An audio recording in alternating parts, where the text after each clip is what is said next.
There we go.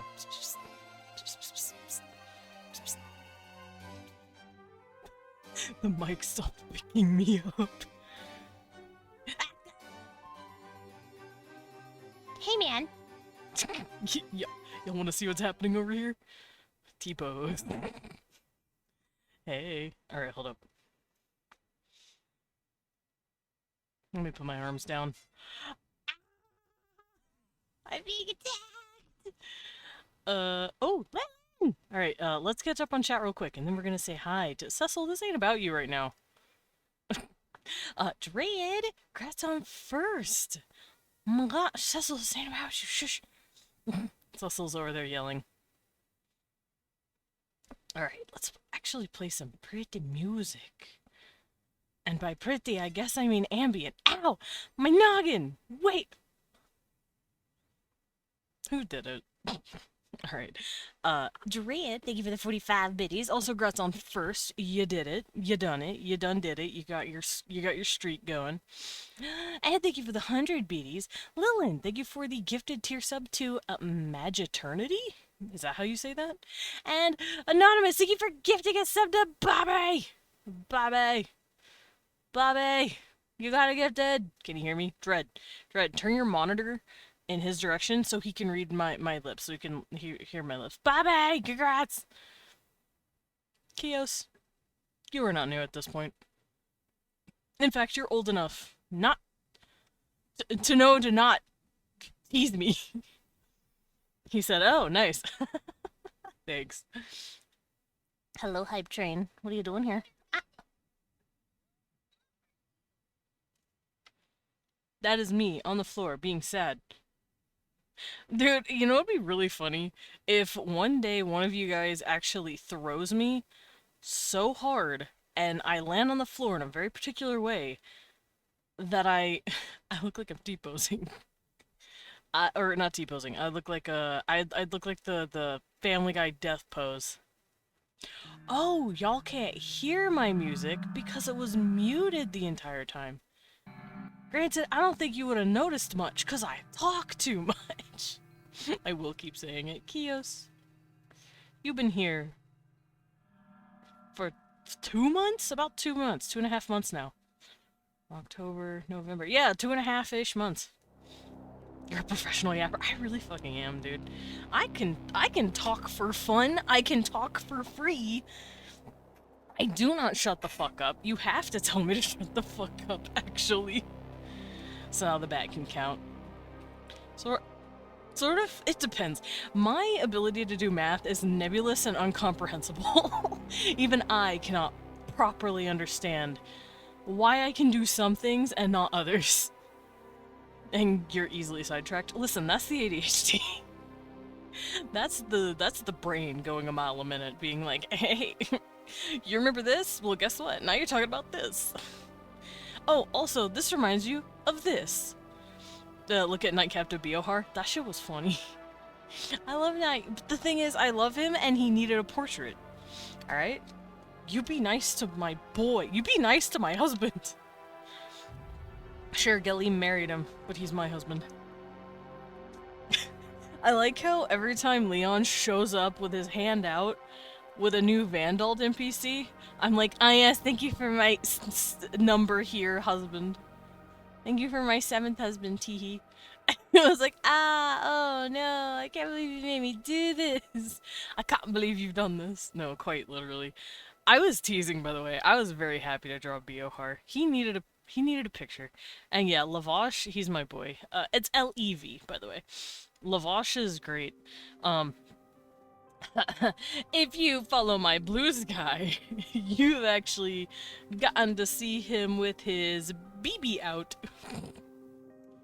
He's got a he got the penis and it's out. So, you know, if you're not following my blue sky, you're missing out, Mr. Wienerman. Okay, Hermione, what does this mean? What is this insult? It's Lavash, not Lavash. To be fair, it's my character.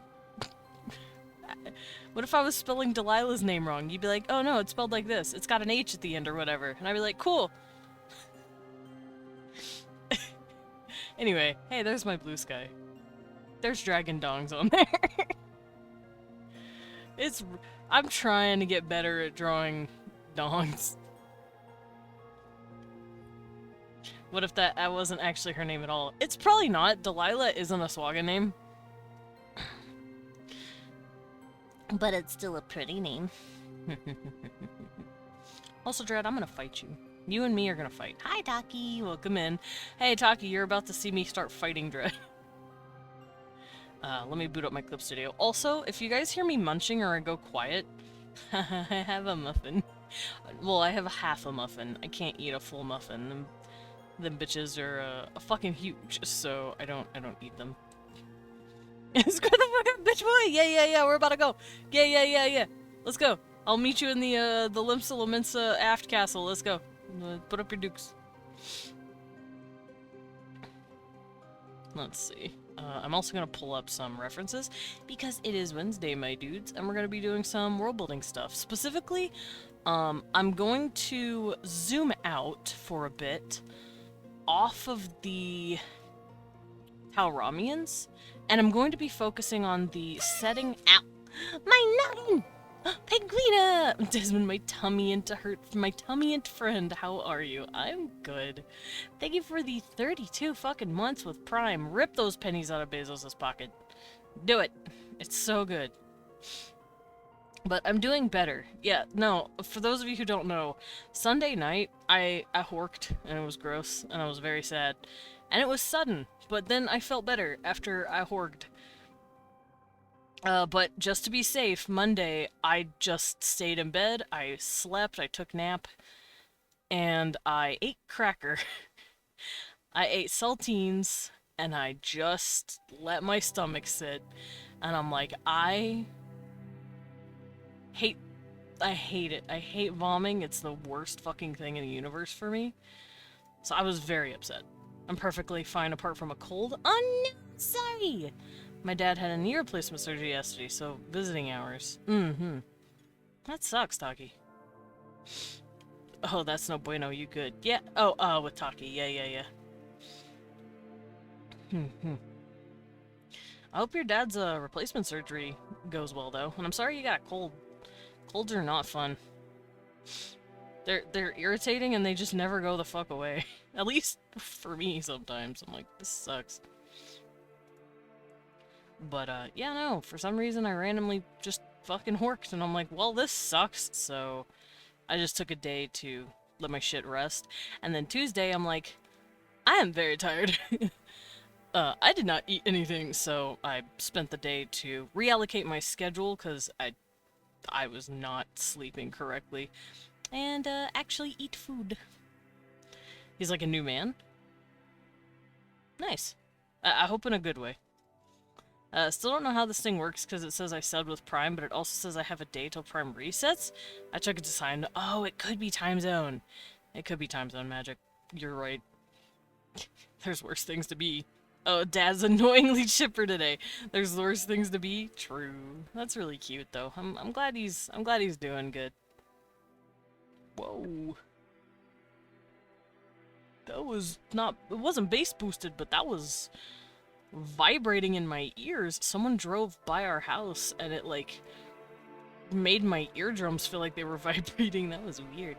Alrighty, so let's get started. Like I said, if I get quiet for a second, or you hear me like mounching, it's because I'm eating a muffin. It is like a yummy pumpkin bread muffin. It's very good. I'd share with the class, but I don't have a whole lot. I do have to move my plate though, with my muffin on it. Ooh, there we go. I mean, he was depressed, hard of hearing because of his bad knee. Now after he's gotten his knee replaced, he's kind of bright-eyed and bushy-tailed. Cute! That's awesome. I'm glad for you. Oh gosh. Oh god. Oh, tablet. Oh, heavy. It's fine, I made me own pumpkin bread. Yeah, eat some. Pumpkin bread, delicious. I just love pumpkin. I know the whole, like, teehee pumpkin spice is for white girls or whatever joke. I don't care. Pumpkin spice, delicious. It's just spices. And it tastes yummy. It's like, to me, it's like eating pumpkin pie in a drink. Instead of eating it, you're slurping it. And in this case, I'm eating it as a muffin. I gotta wait till tomorrow because I made it for family. Oh no. Just take a little bit. Just take a little nibble. Just nim nim nim. Alright, let's hop on over here. Here I am. Bada bada baba. Okay. The worst part of the pie. Oh, the crust? Yeah, I'm okay with the crust. It's not like I'm gonna, like, turn my nose up at it, but I do like the filling.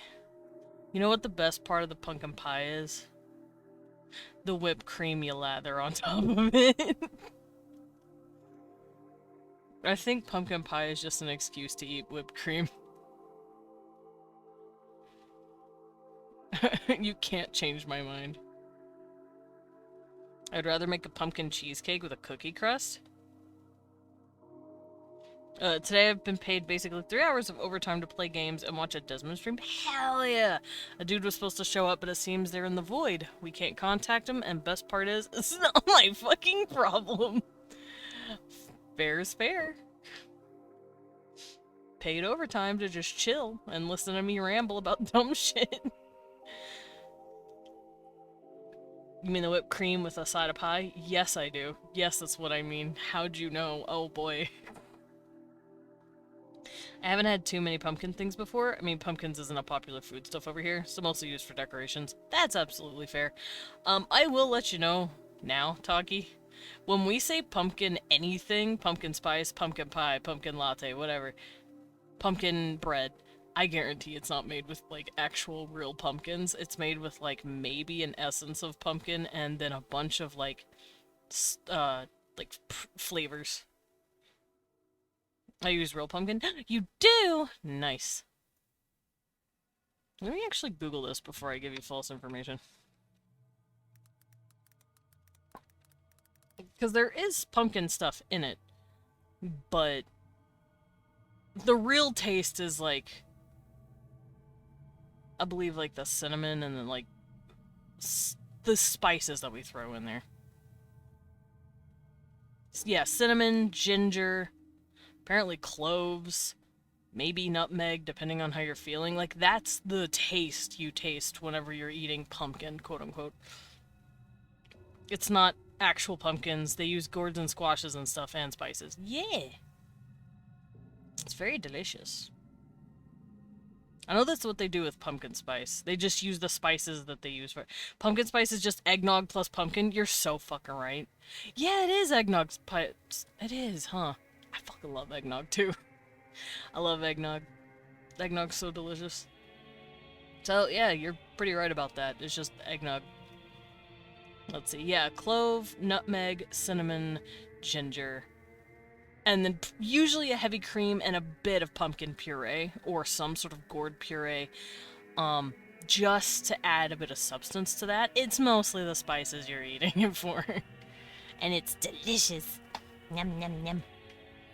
Alrighty, so we're gonna get started here, and I'm going to be approaching this a little differently. So, the way I normally do, like, my world building stuff, I do it through a very big, elaborate process, like, with all of my, templates, for instance. I'm not gonna be doing that as much today. Instead, I'm going to zoom out and focus on what people would need if they were players in a game. That way they have flavor for whatever species and culture they're playing for, without necessarily having to go into a deep dive on, you know, what the fuck a Tauramian egg looks like. Like, I'm not gonna... That's silly. So, we're gonna come up with a few things as to what players would immediately need to know. Because, yeah, Eldrig in space. Eldrig is a TTRPG, like... I'm trying to click new! There we go, jeez. Eldrig is a less so a game setting and more like a bunch of mechanics that I've been trying to consider, especially now that I'm wondering if I could tailor it to work for not just fantasy, but sci-fi and maybe superhero stuff and maybe supernatural stuff. You know, like different settings for different campaigns, which is helping me focus purely on the mechanics side. So, what I'm going to be doing is thinking of things that people would need to know for a species, regardless of setting, unless the setting only has one, such as, like, you know, like a superhero setting. But in that case, you're not focusing on species so much as you're focusing on a classless system that lets you upgrade, uh, like, superhero abilities. So then you have your own. That's a whole different pot to stir. Sounds a lot like my kitchen pepper recipe. It contains salt, pepper, ginger, nutmeg, cloves, and cinnamon. Yeah, that's pretty much the pumpkin spice, quote unquote, pumpkin spice taste. Also, Lubin, thank you for the yeet. So that's what I want to do today. I want to focus on what players would need to know about a specific race and make sure that they have enough information to get started, but not too much information that it makes them want to blow their head off. Because if they don't want to read all that, why the fuck am I going to write all that? And I will be the first person to say, yeah, sometimes you just don't want to read all the fucking lore. Sometimes maybe you want just a few things, and then you learn more about shit in the actual game. I use the kitchen pepper as a rub for pork chops. Pumpkin spice flavored pork chops. I tease, by the way. Also, I will say, if I do make my... Because I say in space in my title. It's not necessarily going to be sci-fi. There's going to be elements of sci-fi, but if I were to make a campaign that is based in a setting other than, like, quote-unquote medieval-inspired fantasy, I would probably be inspired by, 1, Alien, 2, Star Trek, so... And 3, of course, Eldritch Abominations, because that's the main mechanic of my stuff. So that's what I would probably maybe seem like focus on, I guess. That, and it would have varying degrees of different planets that could act as quote-unquote like zones. So each one would have its own flavor. It would be really fun. MSG pork chops. Nice. Coffee ground coated pork chops. Not typical from the store ones. Talking heritage pork like to rock. Oh, yeah, Eldritch Abominations. Hot. Yes, excellent, thank you. But, yeah, no, I'm gonna be focusing on having the unknown in, pretty much in all of my campaigns. Even the, medieval one, because there is a core stat and mechanic on your character sheet called sanity. You need to be able to handle what the fuck you're looking at sometimes. And sometimes you fail. We know why we're here. True as fuck. True as fuck. Space talk and wasn't invited? How dare. I'm so sorry, Zam. Welcome in. Technically, it's like a dark space fantasy more than like a sci-fi, so it's fine. But still space. You're right. I should have let you know we were discussing your family. All the space. Rip. Oh no. Alright, so I'm gonna go to my website that has my basic Eldrig information. Teehee. It's right in the name too. And we're going to come up with some stats for the races, regardless of setting. I think that'd be fun. Alright, I am gonna close out a few things. I don't need these tabs. There we go. Get out of here.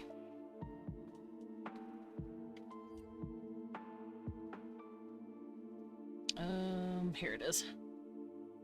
You're tearing me apart, Dubsum. I'm sorry. Okay, so I'm not gonna be working with this anymore. I don't need it.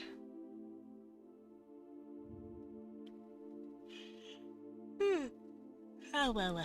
I'm also going to pull up the character sheet real quick so that I can figure out what pertinent information people would need from that. Where is the character sheet? Oh, right, it's an actual sheet, not a Google Doc. Character sheet. Here we go. Alright, so, what a character needs to know to play any Eldrig setting that I'm running. Any. Like, the sheet is supposed to be modular for this, so there's a reason why I'm a ghost. Ooh.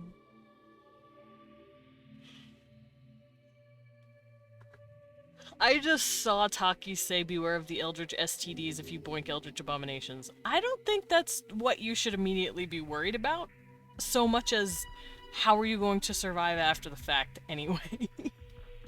How the fuck are you going to survive this creature?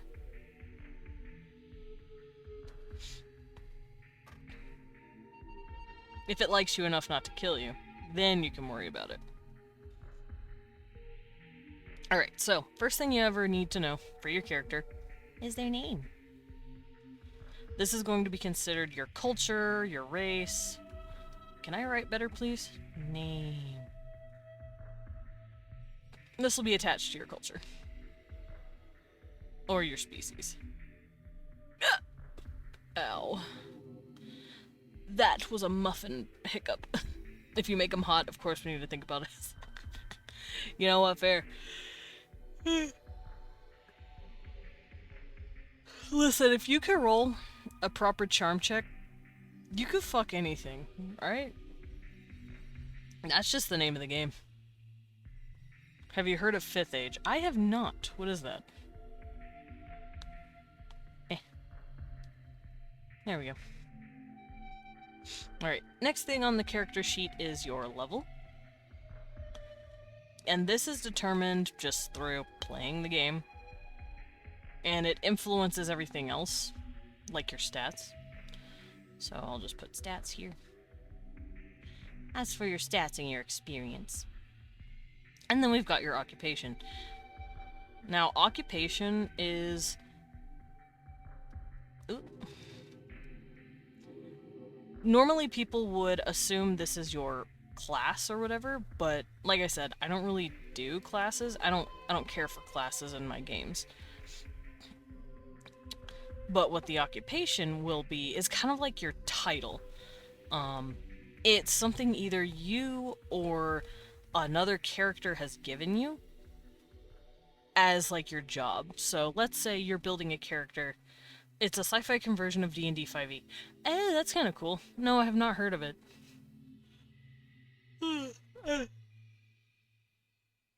I try to stay away from D&D nowadays. D&D irritates me. Doctor. Yeah, you could be, you can call yourself the, like, physician or whatever, and you've built your character to be, you know, someone who can give first aid really well, someone who has a really high medicine, someone who, you know, shit like that. Let's see Nyarlathotep for one, and Yogg-Sothoth. What are we doing with those? What are you doing with those? First of all, Nyarlathotep? Sure, I'll give you that. Yogg-Sothoth? He's just the spaghetti monster. Also, he's kind of asleep right now. Don't do it. Yogg-Sothoth is the sleepy god. Also, if he were awake, we'd stop existing. So, try not to wake him up. Captain! Arsenic! Welcome in. Thank you for the pet. Got a lot of purple today, I just realized. It's pretty. My chat is very pretty. But it's... If I get one of you incorrect...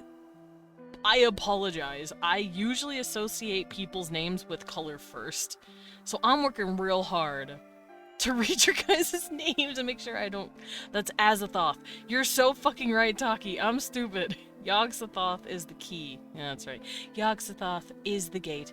Yogg-Sothoth controls the gate, or whatever the fuck the poem is. Purple! Purple pretty. Now I gotta remember the fucking...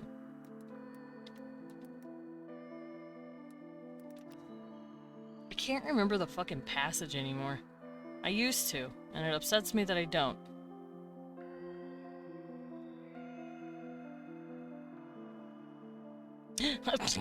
Lumen said, listen, I've got this. Hello there.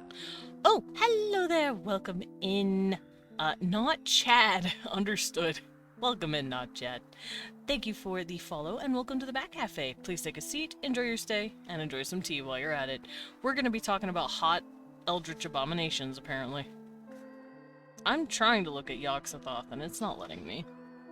There it is. Yog-Sothoth knows the gate. Yog-Sothoth is the gate.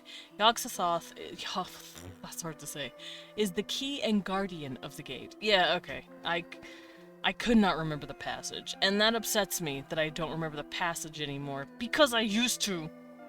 Yeah, it's Azathoth is the sleepy baby one. Yog-Sothoth is Azathoth's son. That's his kid. I forgore. It's his grandson, specifically. I purposely changed my name color. Nyarko? Nyarko? What's Nyarko?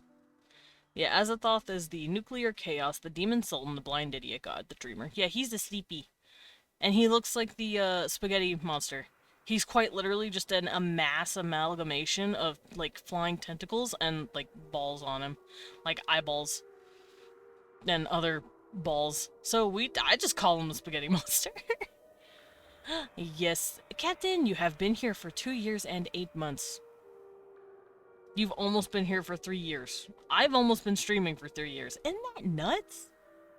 Like, in 1.5-ish months from now, I'm gonna be having a 3-year anniversary. That's crazy. Holy shit. Lumen's been here for 8 months. Thank you for the pet talkie. Yog-Sothoth is conterminous with all time and simultaneously outside it. Yeah. He knows the gate, and he is the gate. What does he look like? Yog-Sothoth, what do you look like? I forgot. I had his page open, and now I can't find it. There it is. What you look like? That's a gate. Do they even have, like, an actual description of what he looks like, or no? They don't really have a description of what a lot of these motherfuckers look like. Mother of pus, that's gross. A lesser outer god composed of slime, tentacles, eyes, and mouths. Ma'am, you are disgusting. Nyarlathotep. Ma'am, sir, you are hot. Let's not fucking lie. Nyarlathotep can get it. Star Mother. Great Mother of all. Yellow green stone, the size of an infant. Shape suggests a plump, breasted, faceless female figure. From extended dozens of pencil-thin root-like strands. It's one of the larvae of the other gods and has no cult. Interesting.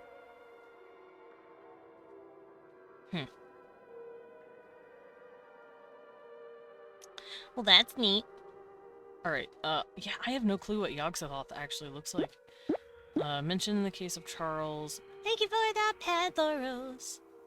Guessing Desmond Sicula's gone and Desmond Healthila's back. Yeah, I'm no longer working. Sunday night, I had a bad case of the and it was bad, but I started feeling better after I I just sat in the shower and was sad about it for a minute because it was in my nose, but I'm better now. I'm not sick anymore. Monday, all I did was, like I said, I ate crackers and just sat there and slept and was sad. And then Tuesday, I was like, maybe I can stream. Oh no, I'm way too hungry and tired and so sleepy. So I took Tuesday to just recoup from eating nothing but crackers. I did, I threw up. I don't know if you guys saw Leon's announcement in the in the server, but he posted a fucking cat going, I threw up. We're in the end of the Dark Misty Woods now. Ooh. He looks like Sephiroth and a bit like a mass of balls. He looks like the Sephiroth gate? Or, really? I mean, I guess that would make sense. Is he just straight up, like, the door from fucking Full Metal Alchemist? That's how I'm picturing him now. The big-ass door from Full Metal Alchemist. Because he is the gate and all that. Speaking of art, I drew a robot this morning. Cute. Desmond said, I am the dead. No art, no games, Mr. Cover. I really did. I was like, I can't do this. Well, no, what I wanted to do was recover for Vandal. Because I had had a bit of trouble sleeping that Monday night. And I was like, I don't feel good. I am hungry. But I don't want to risk eating solid food yet. I don't want to hork. And then Tuesday, I'm like, wow, I'm trashed. I'm asleep. Alright, so occupation. Physician. Engineer. It's just your title. What you want to be. What your job is. And you get to choose that. It's just a real slut for Vand. I am. I prioritized Vandalt, and I'm not sorry. There's a strange glow with strange whistles, drums, and creepy mysterious chanting over that knoll over yonder. Oh, it needs color, though. Get the color in. So, physician, engineer, what are they called? Pilot? The dudes that fly the ships? Mechanic. You know, just shit like that. Occupations. And that has to do with your position on your spaceship. So the setting for this, for if it was Eldrig in space, basically, you would be working for an agency. They're just called the Atlas Agency. And there are a riff on Amazon. How did you know? The benefits aren't great, but you get to go to a lot of cool exotic locales, like, you know, planet made of ice, and you get to make Hoth jokes. And then your alien crewmates don't fucking get the joke. Ow. Bull's about to get on the road, see how cutie's in an hour. Make sure to hug the cute bear and bat for me. I want to hug the bear, but alas, he is not in bed. Be an Eldritch sorcerer. You want to explain why you, an Eldritch god abomination, spent a night with a human, and then had me, Eldritch god abomination mom. No! Hoth is in Norway. Yeah, that sounds about right. that sounds about it. Hold on, I'm grabbing my coat. I'm a little cold, actually. I want to get nice and cozied. Oh my god, my coat doesn't want to cooperate with me. Help. Okay, there we go. But yeah, that's basically the setting, at least the starting setting. You are on a spaceship. You just joined a crew. Congrats! You're either the crew's resident physician, you're their pilot, you're their engineer, you're a fucking get out of here, care. You're a mailman. You're something. You're working on this little ship. They sold you on this beautiful grand adventure that you're gonna get to go on at all times and see lots of cool alien races, and then you're just basically a fucking busboy for a yacht, or like you're the mailman essentially, flying shit across part of space. Xenobotanist. That's actually pretty cool. There's a vampire in the cargo? Oh no. That's quite literally some Dracula shit. For Eldritch abominations, their apostles on this earth are those one cousins you were told you had to play with despite them having some very concerning red flags. Bro, dude, okay, Leon actually brought this up with me a few times, and it's really funny. I'm sure we've all had those fucking cousins, or even like family friends, where it's like, clearly your parents' friends, and they want you and their friends' kids to get along with you. So they're off in the kitchen talking, and you and little Timmy over there, both about 9 or 10, are sitting on the floor or like the couch, are staring at each other, and the dude is just the most awkward motherfucker you have ever met, and you're like, I don't know how to handle you socially. Apparently everyone has one. You know little Timmy will bite. Yeah, he's older than you, and you know he's gonna bite. The man has no filter. He'll ask you the weirdest shit. He'll bring up the weirdest shit. And you're like, get off YouTube. I still find it hilarious my sorcerer single-handedly ruined the dynasty of Atlantis. Slay? Not gonna lie, this sounds an awful lot like 5th Age, just saying. I appreciate that, but also I don't know what that is. I don't know what 5th Age is. I have never played it, and I have not touched it. Not to mention, it's real easy to make something sound like something else, because humans have a limited capacity to come up with ideas. Y'all just need a better resting bitch face that prevents weird small talk. Bro, weird small talk is the worst. I fucking hate small talk. True. Alright, species is next on the list. Also, my character sheet that I have here is based off of the character sheet that I made for my fantasy setting. There's only so many stats you can add for a TTRPG. So, they're all gonna look a little bit the same. I will say, I was inspired for Eldrig's stat system, sort of, to work kind of like how Vampire the Masquerade works. So, little Timmy won't talk to you if you look like you're about to square up with the next person who side-eyes you weird. That's true. My evil sorcerer literally melted the Bowser-looking BBEG in his campaign. Excellent, excellent. I've been told by a very close friend that apparently I have resting might hate crime you face, and I don't know how to feel. Be confident. Wear that with pride, Arsenic, because that means people aren't gonna fuck with you. People are not going to approach you so easily. Unless you're like a really friendly person at heart and you actually want people to like hang out and talk to you. Otherwise, I'd be like, I look like what? Fuck yeah! I don't have to deal with awkward conversations. Can I play a humanoid vampire squid? Possibly. You can start out as one thing, and then haha, oopsie doopsie, you get changed. So a vampiric thermian? What's a thermian? You might need to remind me what a thermian is. Alright, so species! That clearly goes in your culture species bullshit. And I'm writing down culture because culture and species are gonna have to go hand in hand. Space Quest? I don't know. I guess I'll swallow the mutagen serum. I guess I'll lick the weird alien juice! Yeah, no, the way my campaigns I want them to work is I want characters to get stronger, I want them to change, but I don't want them to improve, necessarily, sometimes. You make Galaxy Quest. Oh, gotcha. I still don't know what that is. Oh, I get it. I've never played that before in my life. I've only ever truly played D&D, Pathfinder, a bit of Vampire the Masquerade, and let's see, yeah, D&D, Pathfinder, Vampire the Masquerade, and Vandal. That's all I've ever played.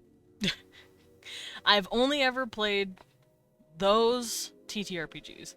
Galaxy Quest is a movie. Oh, no fucking wonder I don't know what it is. I'm uncultured. Think more Davy Jones. Kind of like a Cthulhu-ish creature, but without wings, and then you got, like, underneath, you've got, like, the little spines like a vampire squid has? Is that what we're talking about? Honestly, you could just be a vampire squid nautiloid. Granted, nautiloids don't have faces of squishy. Then again, they could if they're built different. We'll go over that. It's like an Alhoon, maybe. Because, I do have multiple aliens. All of these creatures, the creatures I've been showing you up to this point, yeah, they're alien, but, like, I have a lot of ideas for alomems that you guys could be. So, we're gonna be closing in on that here in a second. Alright, after species, you have background. That, once again, has to do with your culture, your species, all that good shit. I hope my handwriting is, easy to read. I would be a horrible fucking teacher. Mostly for the fact that I would go up to the fucking board, I would write... Oh, an illithid. Yeah, okay, yeah. So like a Cthulhu Creature. Yeah, no. I have something kind of like that. They're called nautiloids. And that's because their head, it looks like a nautiloid shell. And they can come in different like shapes and sizes and looks. So a standard nautiloid could look something like this, for instance. Here's the dude's little head. They don't really have ears, they just have like ear holes.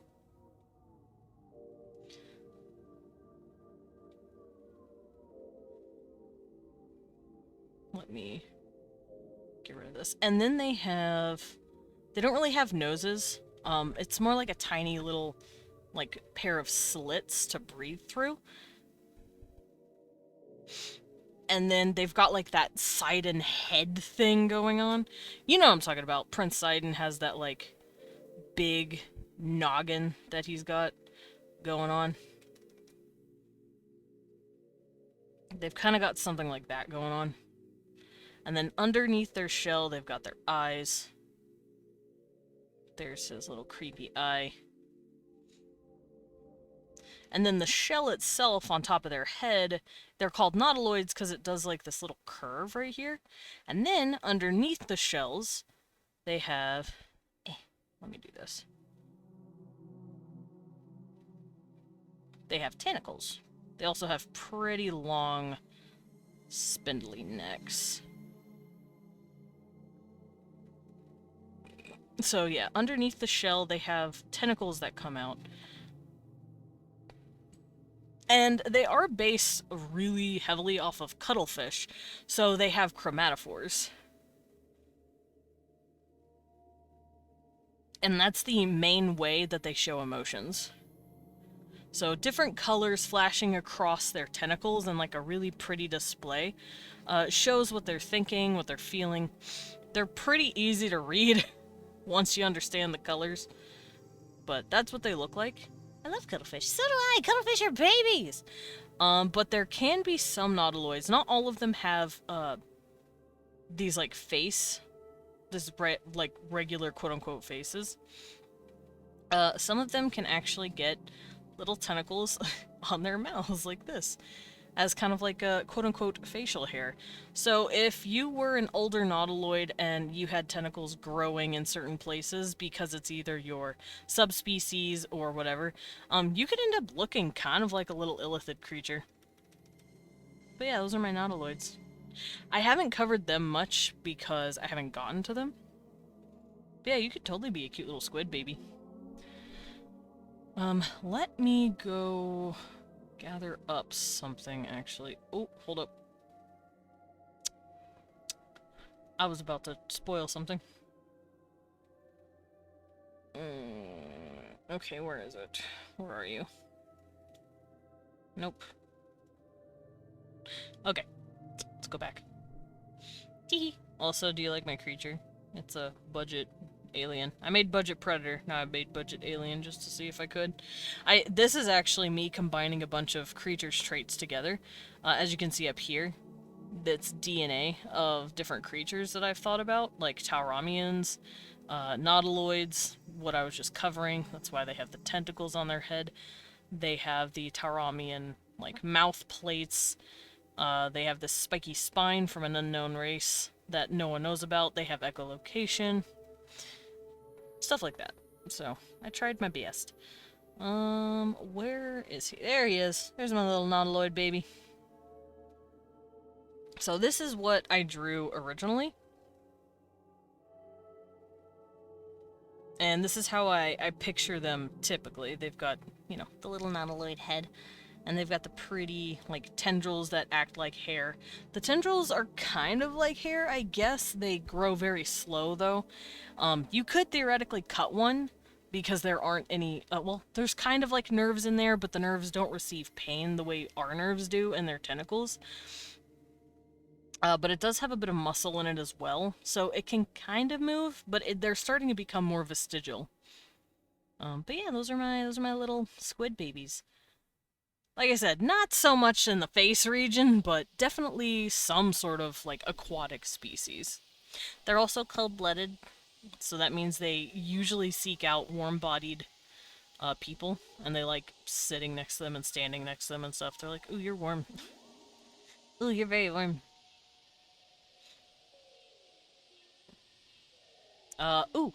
This is actually a picture I saved. I think it's AI, so boo! But I didn't generate it, I just found it on Pinterest and went, ooh, reference.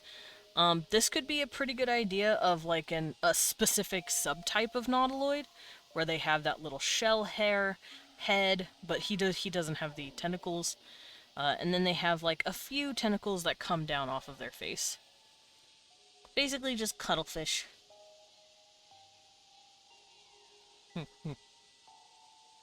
So, I hope that helps. I love them. They are babies. Alright, let's continue with this. Where is my sheet? There you are. Just my glee, though. Just like me, though. Am cold. Fair. Yeah, they like to, surround themselves in warm-bodied individuals because they're like, ooh, warm. Thanks. They're like your cold mom who is constantly putting her icy little hands on you because you're warm. Not just me? Oh. Am I the only one whose mom did that?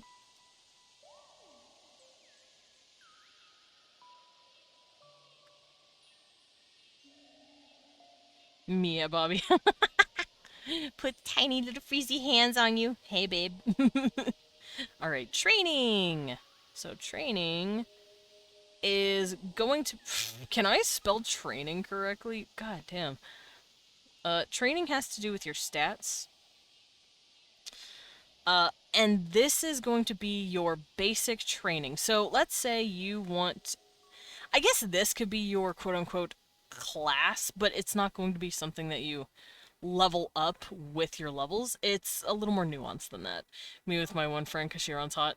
Nice. You're like, ooh, come here. Come here, bestie. Let me get my hands on you because I'm cold.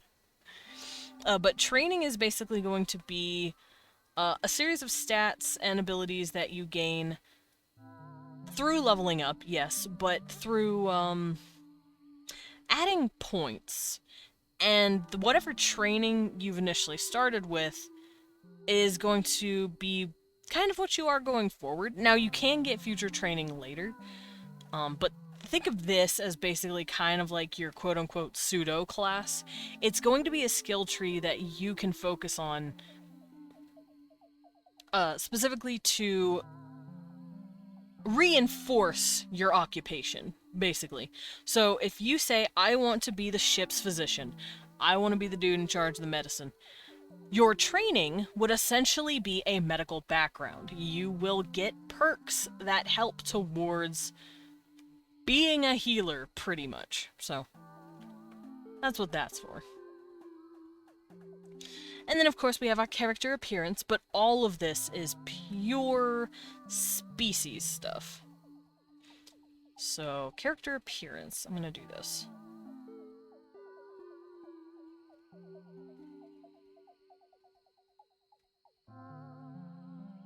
All of this is your species. I guess I could write down culture, too, just to keep it universal here. Once again, I hope my handwriting is easy to read. My handwriting is kind of shit sometimes. Teehee. There we go. Alright, so this has to do with your age and your apparent age, aka how old are you actually, how old do you look? Because not all species will look the exact same, like, age. And they're going to age a little slower or faster.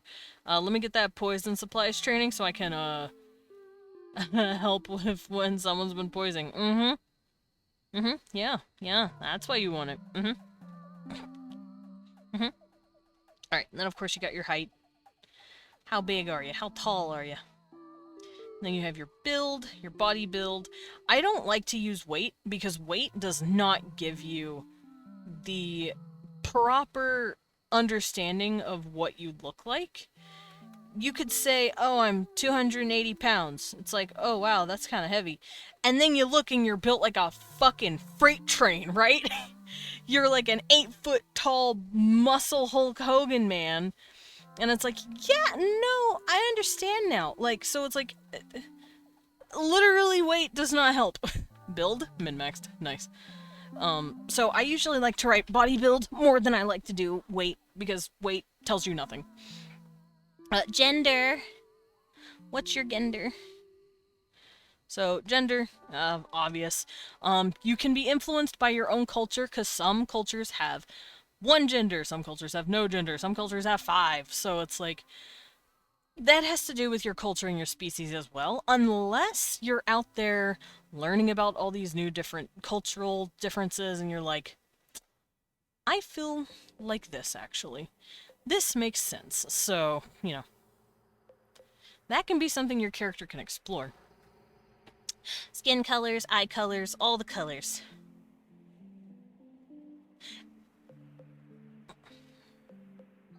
And I say colors because, yes, these creatures can have different skin colors, basically. Oh my god. Someone on a motorcycle is deciding to turn our street into a drag race. Hi, Radiant. Welcome in. Alright, let me come down here. So we've got skin colors. You can be like, oh, since I'm striped, I have black stripes and dark gray skin. Stuff like that. How am I? I am good. We are talking about my Eldrig mechanics. My character sheet that I have cleaned up. Hi, Furia. Nice ass slap, buddy. And I'm going to be converting it for a lot of different settings, if you want. I'm also going to be figuring out how to fix this for my medieval setting as well. Nice. Thank you. Alright, so skin colors, eye colors. If your character does not have eyes, just put this blank.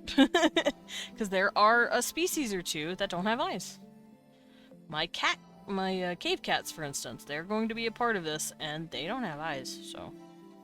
They use echolocation. Splatsona?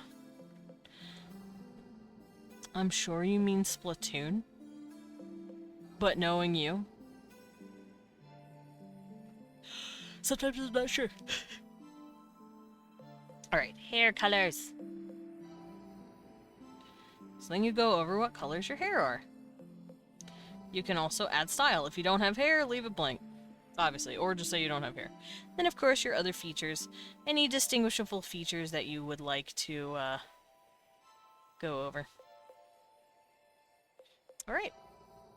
So after that you have more stats that connect with the level at your trading. And we already know what these stats are. What? What do you mean, what, Radiant?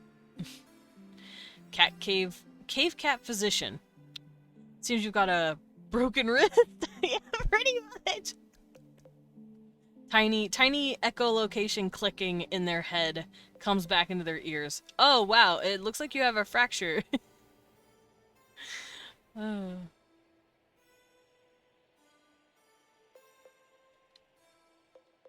But yeah, basically, we've got our stat information after that. And I've already gone over this when we were discussing my character sheet for regular Eldrig, but, and none of them have changed. I haven't, like, I don't want that to be too different from the original. Because like I said, I want a clean conversion.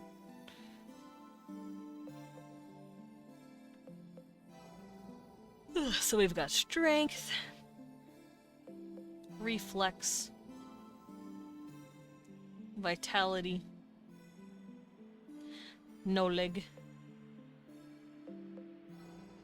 Can I write knowledge correctly? Charm. And willpower. Each one of these does something for you. And they also have stats that are attached to them. However, just like in original Eldrig, these stats do not necessarily have to reflect what you're rolling. So, for instance, strength has something called weightlifting.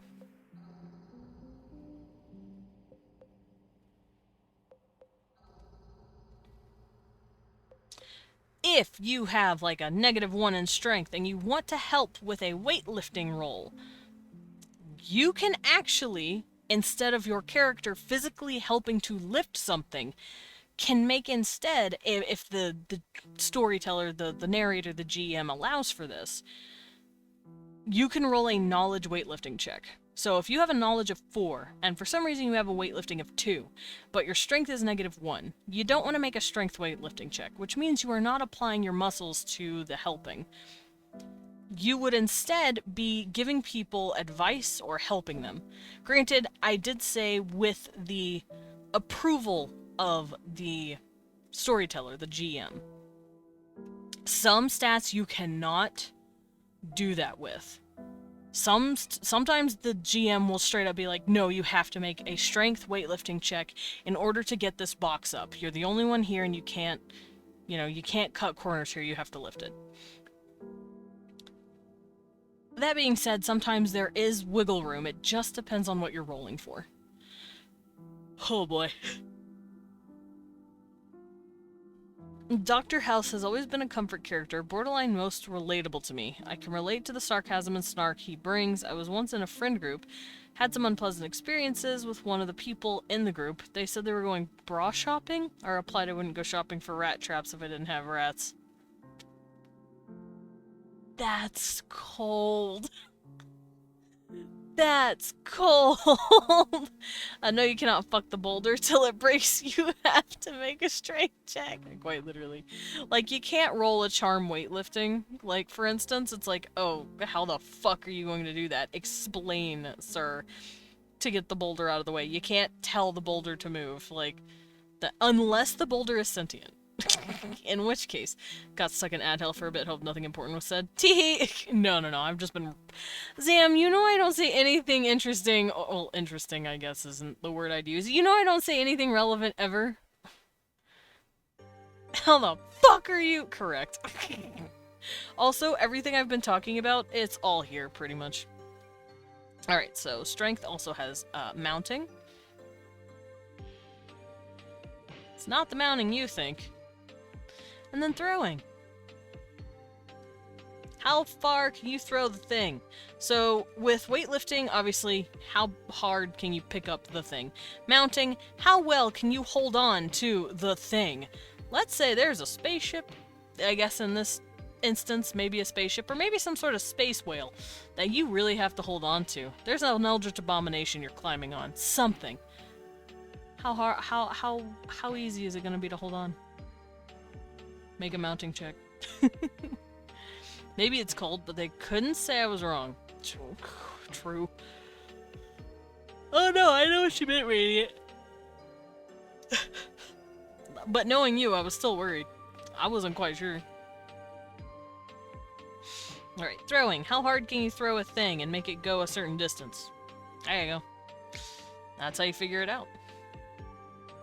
Hello? There we go. Weird. I have a hair on my glove. Okay, we're good. Reflexes. We've got our standard reflexes. Finesse. Hello there. Welcome in, Broly. Hi, Broly. Welcome in. Hope you're doing good. Welcome officially to the Back Cafe. Please take a seat, enjoy your stay, and enjoy some tea while you're at it. Alright, finesse. But finesse, I've combined. There's a stat in D&D that irritates the piss out of me, and there's a reason. There is lockpicking and pickpocketing. Those two things have basically been combined into finesse. I hope I'm doing bad today, thank you. No, I don't hope anyone's doing bad. I don't wish bad on anyone. Hi, Cookie Cat. Come here, you. Get bit.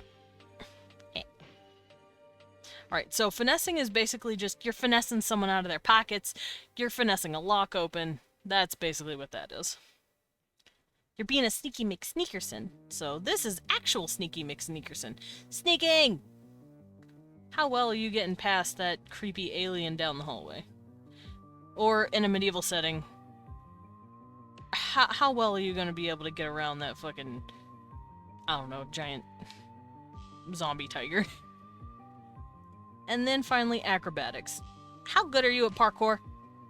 That's just your parkour stat. That's parkour.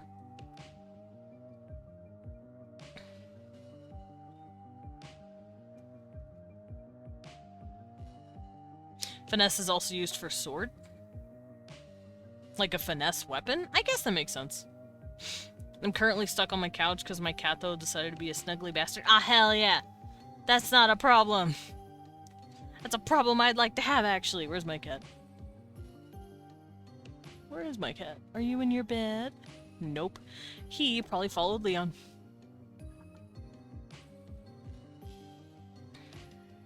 I don't mind because I said Kato is a perfect way to have comfort. Yeah, kitty, kitty, kitty. So, vitality. Here you have 3 things as well. Everything has 3 stats, by the way. Endurance. How well can you handle a thing? How far are you gonna get in a fucking giant-ass desert biome before you pass the fuck out? That is your endurance check. How far are you able to go before your teeth just start chattering out of your mouth when you're on this weird-ass cold frozen Hoth planet? How well can you handle a thing? How long can you go with the Eldritch Abomination? There it is. There's your endurance check. Alright, resistance. How well can you resist stuff? Poisons, bleeding out, like bleed stats. How well can you handle status effects? Can you resist it, and can you get it off of you? A giant-ass thing. Yeah. And then finally, survival. How well can you make it hoofing it in the middle of fucking nowhere? Can you handle basically dealing with, living in the woods for a few days, basically? That's what that is. Now then, knowledge. No leg. 3 more stats to go at. We have incantation. This can also be occult information. It's just power. I guess I could call it... I guess I could call it occult. Occultic. But it's your power. It's kind of like an arcana, true name check. It is your... It's your magic check. How well can you identify a thing, and how well can you identify it as being a magic thing? How much do you know about magic? Stuff like that. My cat, if I'm having chicken, will legit sit patiently just close enough where he isn't intruding my eating space, but enough I see him waiting. So, yeah, magic. It's your magic. Religion, I will say, is more on the academic side. Academia, or academic, is academic. I'm dyslexic, I swear to God. I'm not, but sometimes I wonder. No, I'm just left-handed. Academic is kind of like your religion. It's more like a... How well do I know a thing? My Hero Academia! Yeah. But yeah, your academic is basically... How well do I remember a thing about a thing? How well do I know about a thing? For instance, how well do when did I learn about this god in Norse mythology? Stuff like that. It's weird, esoteric shit that you'd read in a library. Academic is what stat you max out when you want to go on fucking Jeopardy, right? That's what the academic stat is, basically. And then finally, medicine. How well do you know how to make that man's leg stop hurting as much because it's broken in half? That's your medicine check. People throw spears into a crowd of people for Odin's favorite. People throw spears. Did you know that? Yeah, academics is basically the dude that's like, hey, did you know, fun fact, and they know, like, random facts about random shit that normally doesn't help you in other situations. I'm on the floor. But then sometimes you just, you have the right answer.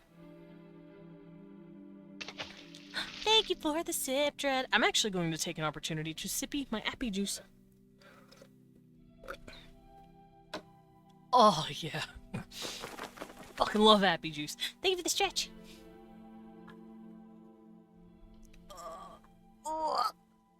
Caught my back and it felt great.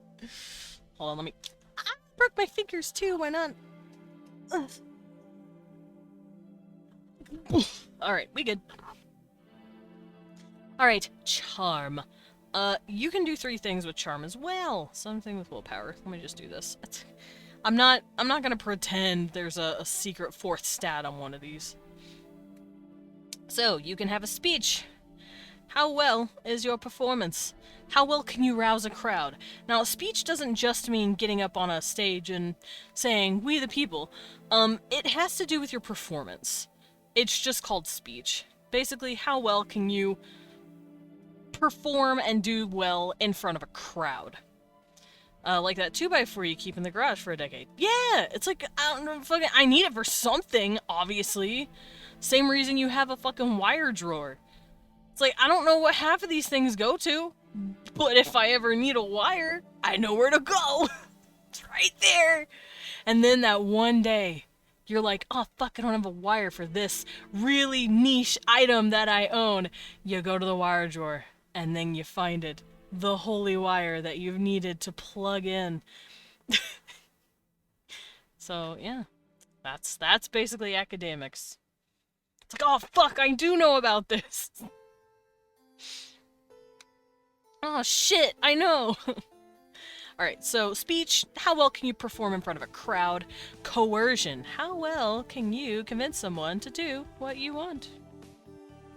You're like, listen man, this is so cool of you, it'd be so dope of you if you actually did it's persuasion, it's just persuasion.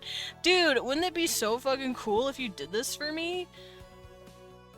That's coercion. Step on stage and takes off clothes. No, it was how to arouse a crowd, not arouse. Radiant pulls pants back up. Oh. And finally, deception. How well can you lie to a person? How well can you keep that secret that you're actually a half Eldritch Abomination, like, offspring? Even though that one guy saw 2 tentacles just pop out of your eye socket. You're like, listen dude, you didn't see shit! How well can you deceive? And then if you fail that deception, you can always go back to coercion. Be like, listen man, you don't tell anyone, or I'll cut your fucking tongue out. There you go, there's your coercion. And yes, coercion can be for either convincing someone with sweetness, or convincing someone through intimidation. Yet, you don't really need intimidation and persuasion. They're both dumb. Just coercion.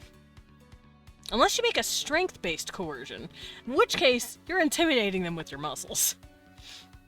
Hide your head the fact that the affair you've been telling people has been with a human is actually with a Teresk. A Teresk? What's a Teresk? Oh, I don't know what the word you were gonna write out was, Radiant, and I'm scared. Alright, so there's your 3 stats here. And finally, willpower. Insight. How well can you read into a person? Tarisk? Tarisk? Oh, got it. Okay. I still don't know what that is. But yeah, hey, someone's trying to deceive you or coerce you into doing something. Can you look past that and see their intentions? Insight has to do with your mental... Oh, right. Before I go further into that. Strength is your physical...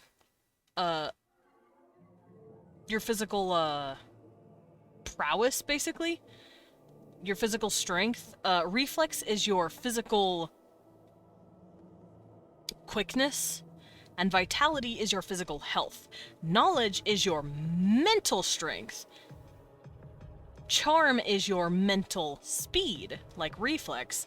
Willpower is your mental health. And each of these stats do something.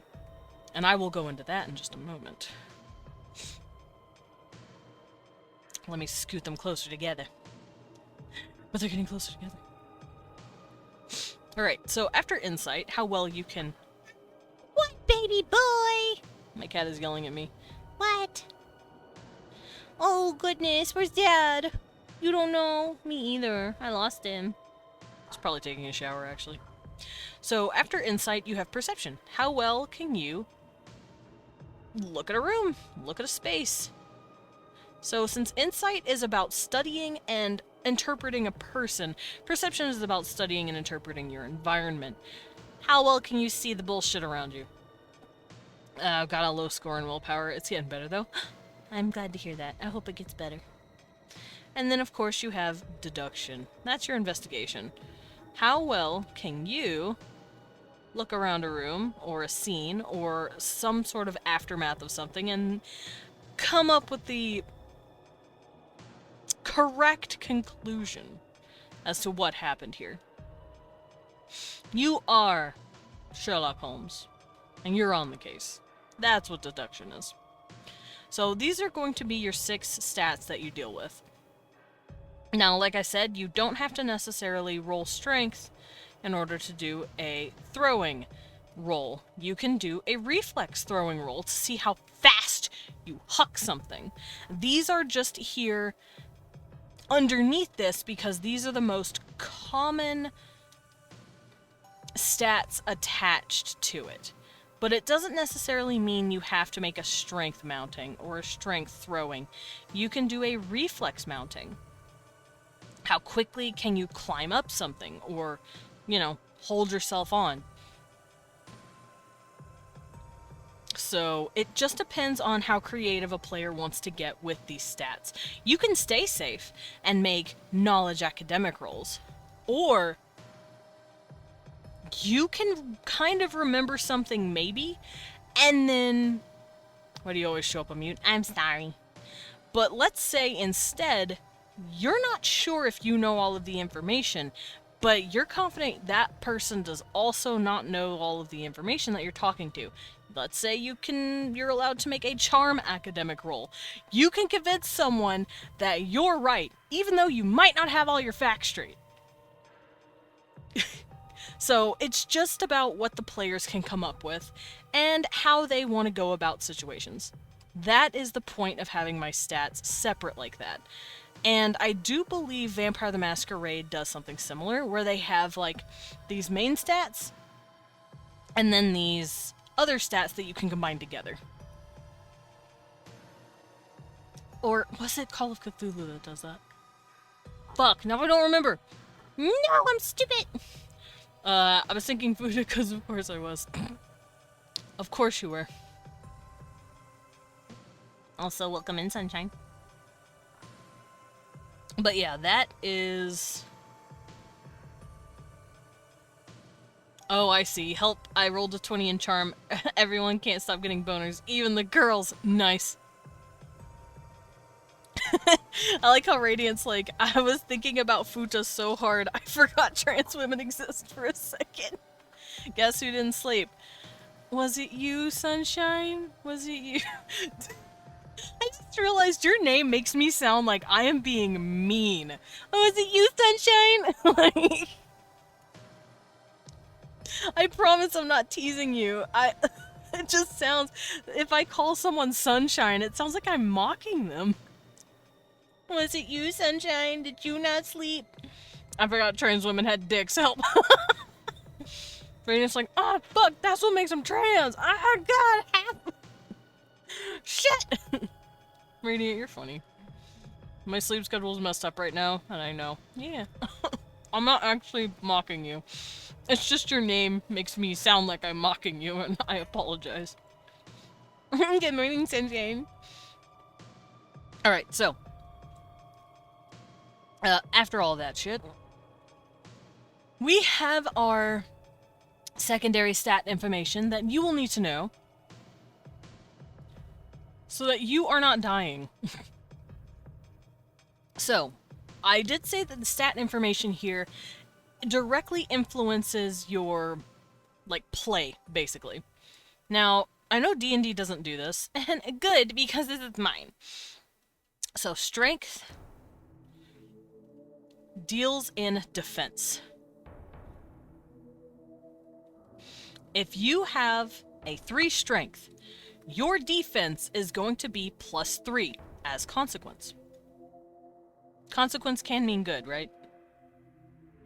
I think consequence just means, like, as a... Yeah, consequence is okay sometimes. Reflex. Directly gives you extra speed. Yes, the same speed that you get whenever you are like, I am a dwarf, meaning I have 35 feet. Some days I just forget. Listen, I get surprised sometimes too, gonna be honest. I forgot trans people aren't their gender. You're like, oh fuck, you mean you are not biologically with a dick? Oh fuck, I forgot.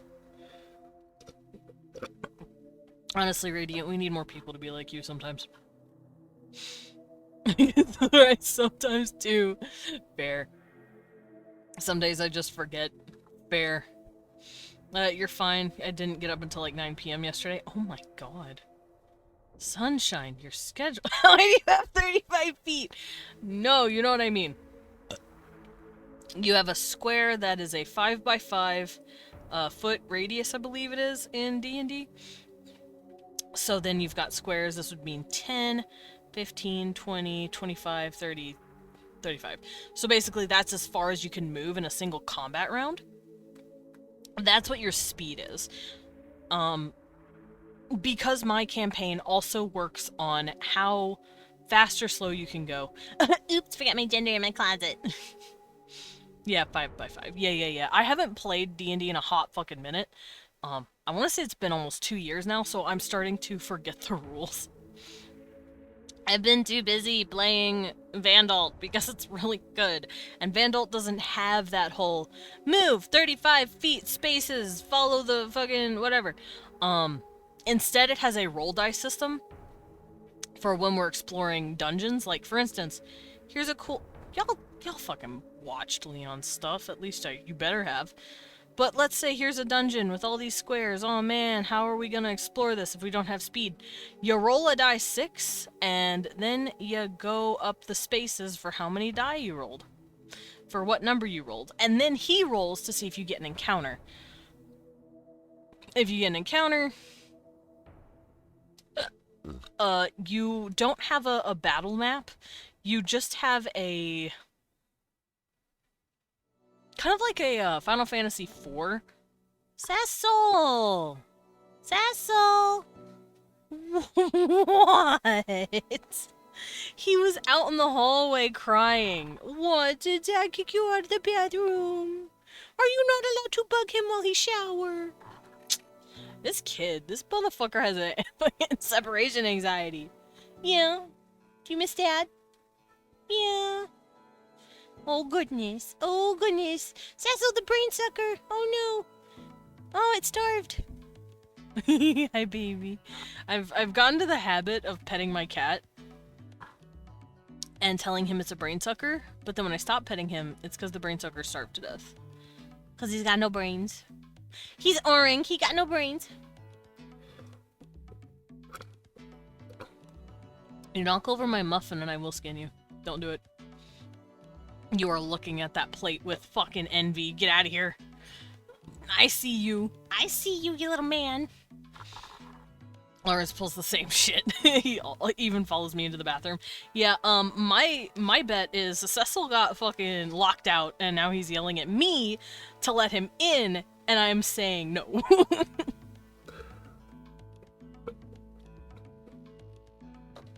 Little muffin man. Yeah, you can't have my muffin. Get out of here. He tried to eat my muffin. We have an orange cat named Toof. Oh yeah, you told me about Toof. Up for adoption, who's a total crackhead. Thought you said Loros for a second? What did I say? I was finna write Lucky. He chases his tail. Cute. Cecil chases his tail sometimes. Yeah, I'm telling everyone your dirty secrets. Most of it you're kind of dumb, but they all knew that because you're orange. He's an orange car. Hi, baby. He's so cute. He also goes upside down to try to catch things. Cute. I fucking love cats. Alright, let's get back to the character sheet at hand. Cecil, boy. Alright, so vitality has to do with your health. How many health points you got, huh? How many health points? And it gives you a little boost in health points, basically. Cecil, you are the whiniest, bobiniest little whiny. Hi, Whiner. Yes, I hear you. You're very crybaby about it. I'll share a pic later because my phone's updating. Oh, Lawrence pulls the same shit. No, I get it now. Okay, thought I said Loros. How much HP? At least 1, maybe more. Well, on my stat sheet, it's -1 because everything is -1 right now. It's set to a default number of -1. Because everyone has -1 in everything by default, and then you have a set amount of points that you allocate to your stats. Why -1? Because you're going to have negative stats in something. So, for instance, you have -1 in strength, reflex, vitality, knowledge, charm, and willpower by default. Whoa! Thank you, bot! I'm assuming apparently a message was deleted by a mod. I'm assuming SiriBot caught another bot trying to post something. -1 vitality, dead. Yeah, quite literally.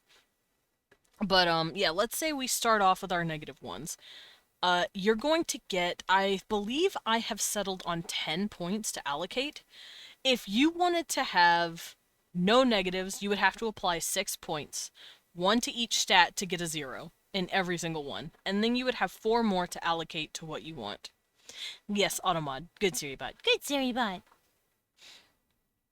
But if you're okay with having a -1 in a stat or two, let's say you just completely up the hell out of strength, and now you have 5 points in strength and 5 points to give to something else.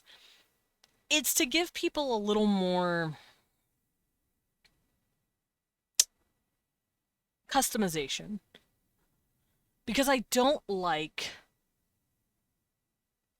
what's it called? I don't like the whole array system. The array system is stupid, and I don't like it. If someone wants to build their character completely stupid, that's their prerogative. If they want to have a 5 reflex and 5 strength character and -1 and everything else, that's their fault. It's their fault their vitality's so shit. It's their fault their willpower is -1. Like, it's not up to me. If that's what they want their character to be, that's what they get to do. I'm not gonna control that. An array system. Okay, so in Dungeons and Dragons, there is something called an array system. Or a stat array. At least that's what we call it. And it's the standard 6 array that you get.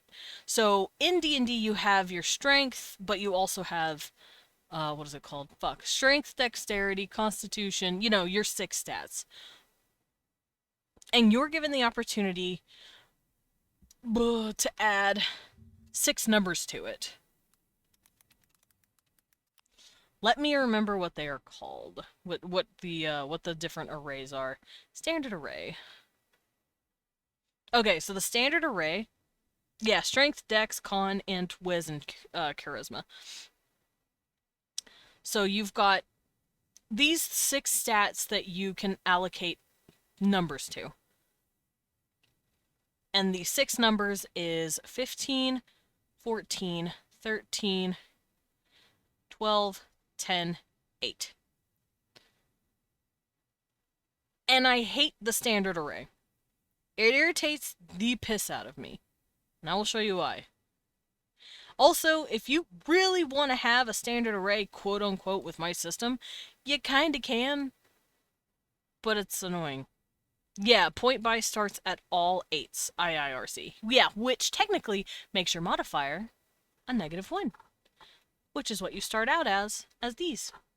And then you get 10 points to allocate. But for here, you've got this array. So if this was D&D, and I wanted to build a character that's really strong, I'd take a 15 and I'd put it on my strength.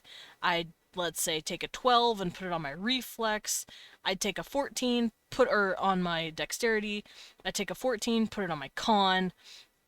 Let's say I don't want to be very smart, so I'm taking my 8 and putting it on my intelligence, whatever.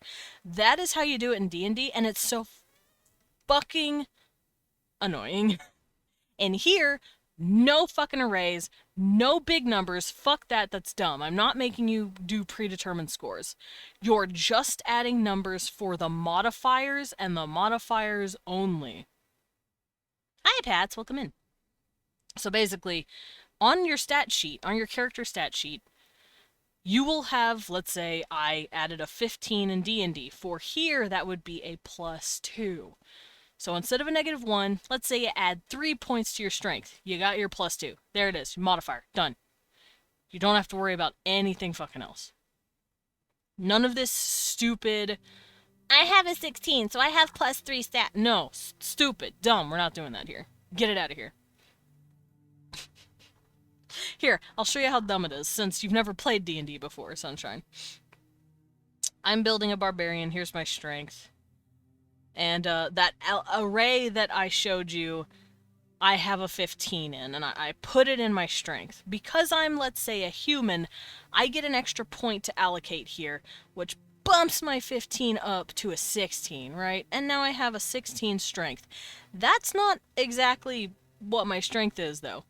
Yeah, -1 is the average person, exactly. So -1 is what I'm starting at. But yeah, my barbarian has 16 strength in D&D. And I'm like, cool. Well, how do I do this? In D&D, you don't use this number for shit other than to figure out what you're rolling for, which is a +3. How did I get a +3? The way D&D does it is, oh, you have a 10? That's a 0. You're rolling with nothing. So if I'm trying to make a skill check for strength, let's say, and I have a 10, aka a 0, I roll a die. I don't add anything, because I have nothing. If I have a 12 in something, suddenly it's a +1. If I have a 14 in something, suddenly it's a +2. So exactly what Lumen said, it's a 10, after you remove that 10, you divide by 2. It's the stupidest thing I've ever fucking had to deal with. And I was used to it, and I fucking hate it now. Vandal don't do that dumb shit. It just goes, you have 5 strength, or might in Vandal. Fucking go for it, champ. Roll your number and add 5. Yeah, that sounds confusing. It is, it's stupid. It's why a 30 stat is +10 modifier. Yep. So if I, in my strength, if I were to, for some reason, just keep fucking going, because I felt like it, and I got a 20, that's only a, let's see, what's 20? I believe that would be a +5. Because you divide, you get rid of 10, and then that means you have 10. You divide 10, and that makes 5. So now you have a +5. Fuck that. That's stupid. We're not doing that here.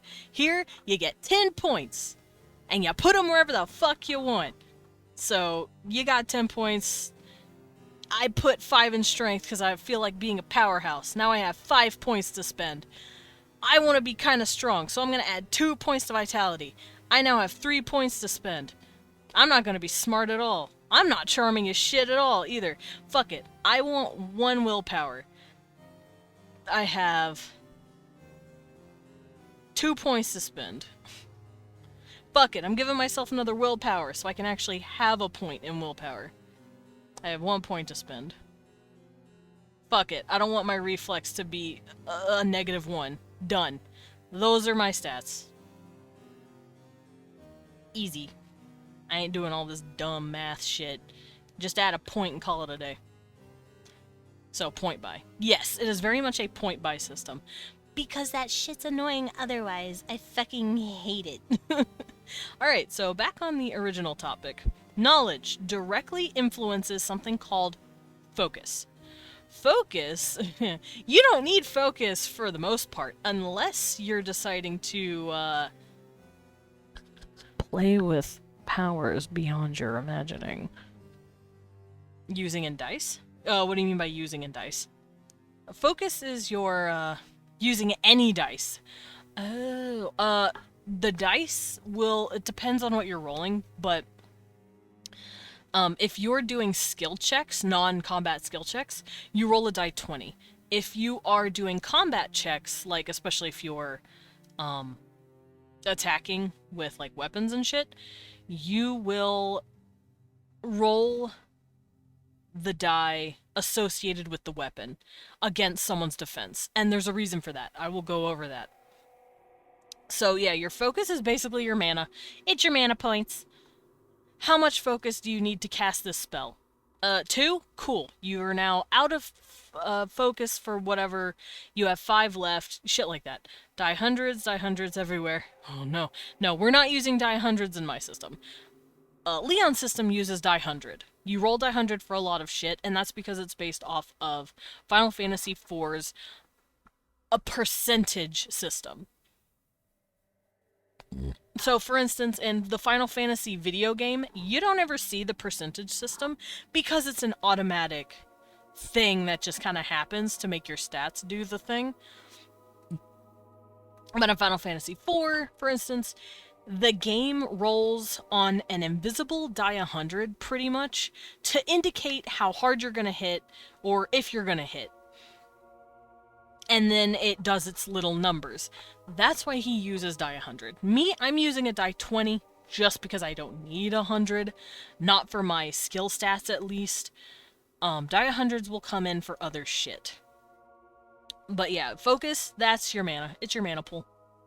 It's your health, but for your brain. Charm. Charm has to do with something called an incantation. Incants, or incanting. How quick can your brain fire off? So basically kind of like how reflex influences your speed, basically how fast you can move, charm influences something called your incant or your canting, which has to do with how fast you can get shit out of your mouth to shoot fireball. How quick can you say that spell? Some spells will need no incantation. You can just puff it out. Some will need 3. So if you want to cast that spell on a, if you want to cast a 3 incant spell on 1 turn, you're gonna need a high incant. If you only have 1 incant, it's gonna take you 3 fucking rounds to get through that spell, because you're a slow talker. So that has to do with how fast your mouth is. Yes, I've talked about this before when we were going over this last time. If you're a rap god in this universe, you can hit people with like 3 spells on a turn. It's great. Alrighty, so finally, willpower. That has to do with your sanity. Teehee.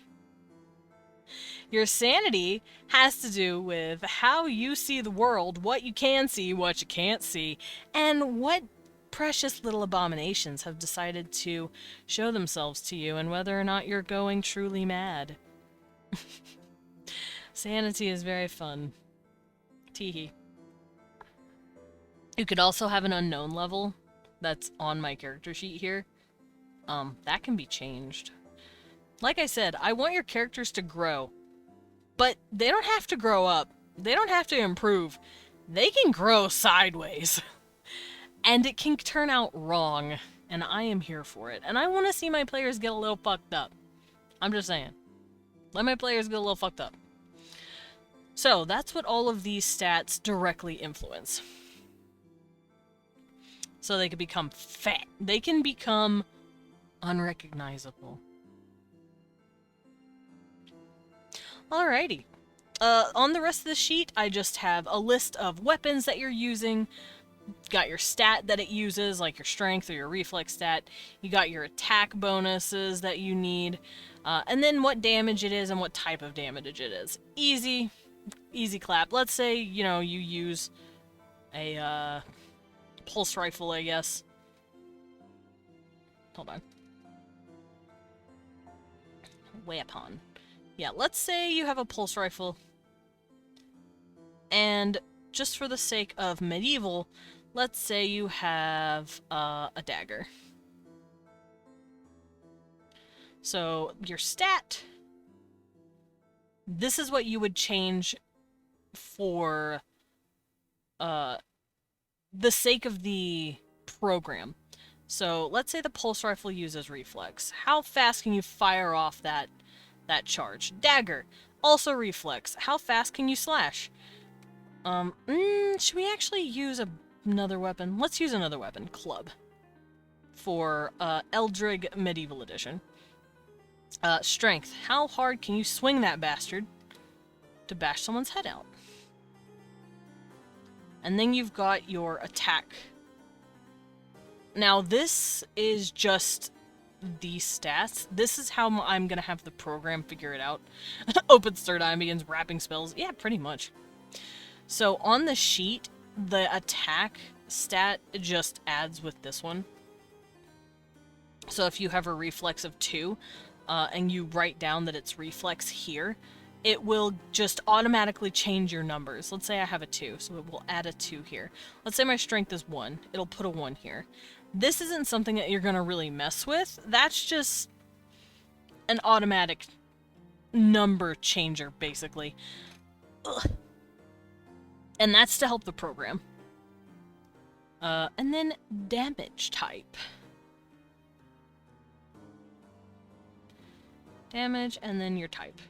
So, because this is a pulse rifle, let's say it does 1 die, 6 damage, and then of course with your extra attack, it'll give you your plus whatever. This is what you're going to be adding to it. So 1 die 6 plus 2. And then the type will be, let's see, if it's a pulse rifle, let's say it's like some sort of energy field. It does some sort of energy. And that means, let's say, it ruins robotic things. So, let's say you have a pulse rifle and you're fighting a robot army for some reason. You start blasting robots and they start taking extra damage because it is an energy weapon and you are messing with their electrical receptors. Something like that. Right, club. Same thing with the club. Let's say the club is 1 die 8. I don't know what it is in D&D. I'm not focusing on D&D stats. The stats will be a bit different here. And I believe club is bludgeoning or blunt damage. I will call it blunt damage for now. Which means it does extra damage to stuff that cracks under strong pressure. Like a shell, like a chitin shell of like a giant bug you're fighting. Crack! It takes extra damage from blunt damage. So, there it is. Your type is basically what you're going to be looking at to see what's weak to what. So that's what my weapon stats looks like. I do believe I have to change this. And then, of course, we have our languages. I'm actually going to come up here and write all that shit down. Blunt damage, you say. 2 shreds, you say. But then you have languages that you know, which has to do, once again, with your culture and your species. And then beliefs, which is your religion, philosophies, whatever. And these are all of the immediate stats that you need to know. Languages and beliefs, like I said, they come with culture, and they're more like quote-unquote roleplay stuff. Underneath that, you have a box for current goals, just in case people want to keep up with, like, quests that they're doing. They're called goals in here. And then current connections. What party members do they have? Who do they know? Who are they actively hanging out with? Those are your current connections. Oh no, Radiant. I'm a superhuman demi-dome of rubber, and anything I say I'll bounce off me and I'll glue to you. Oh my god. Those are words. Alright, and then finally you have custom skills. These are skills that don't necessarily fit into a neat little box down here with the stat information. Let's say on your planet you were a really cool carpenter or a really dope tapestry maker. Like you were a tailor, fuck it, or a weaver. These are your custom skills. These are things you can do either outside of combat or like when you have downtime to maybe make a couple extra bucks, because working for Atlas Agency, did I mention the benefits are kind of shit? Also, custom skills can open up special interactions with certain characters. Maybe you need to make a very specific knowledge roll on weaving. And your weaving score, your custom skill for your score, is a 2. And you add your knowledge score of 3. Boom, +5. You get +5 knowledge on weaving. So, there it is. I just saw the wind blow through some leaves and it made them look like wings flapping. Pretty! Underwater basket weaving. Yeah, what if you could underwater basket weave? It's useless, but...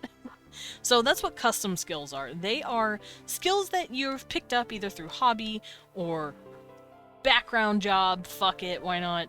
And it's something that your character can contribute to in the world if it ever comes up. Is it as relevant as the other shit? Not necessarily, no. But it can offer you extra flavor, extra lore, extra stats. I've actually done basket weaving before. Oh, that's pretty cool. I didn't know that. I thought you were making a joke.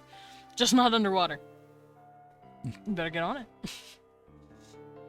Alright, so these are the stats that we are going to immediately need to know. The character sheet has more to it. It has stuff like skills, such as your background skills, and then your training skills, but we don't have to worry about any of that. Because that's all up here anyway. Background stuff, and then training stuff. And then I also added personality. You can write down your character's it's just to help you keep up with your character's shit. You can write down your personality, you can write down your backstory, write down your friends, your family, shit like that. Your relationships. It's all in the back here. You don't have to worry about it. Equipment, once again, don't have to worry too much about equipment. Not yet, at least. Oop, hold on. There we go, I fixed this. But your equipment basically has to do with what you're wearing, what bonuses that wearing it gives you. Your shit in the toilet, yeah. Or how much money you have, shit like that. And then, of course, you have your spells, your Eldritch Abomination abilities that you've learned. In regular Eldrig, it's your true names that you've learned. So, same thing. It's just your spells. And then in the very back is something I like to call a consent sheet. I'm actually very proud of this because I took a consent sheet I saw that I really liked. I adapted it. And now people can actually go through here and say, I'm not scared, I'm okay with all of this stuff. And then it helps me know what my players are okay with seeing. That way I can go through their sheets and be like, okay, you're cool with this, you're cool with this, you're not cool with this. And then I figure out how to best navigate my players without having to, like, sit down and have a fucking whole ass, like, 1 hour talk with each of them. They can just fill out their forms, and I'm like, cool. I don't show children getting murdered. So, hopefully that makes sense. Gib? Maybe I could give it. Are you okay with seeing monster pee-pee? Checks it with a heart. I think that answers the question. I think I understand. There actually is a thing in the consent form that says something like that. Hold on. Not monster dicks, specifically, but definitely dicks.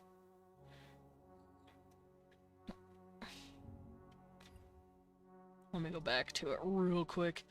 Consent sheet. Yeah, it's like, oh, what are you okay with? You can add these different colors. And you can tell me what it means.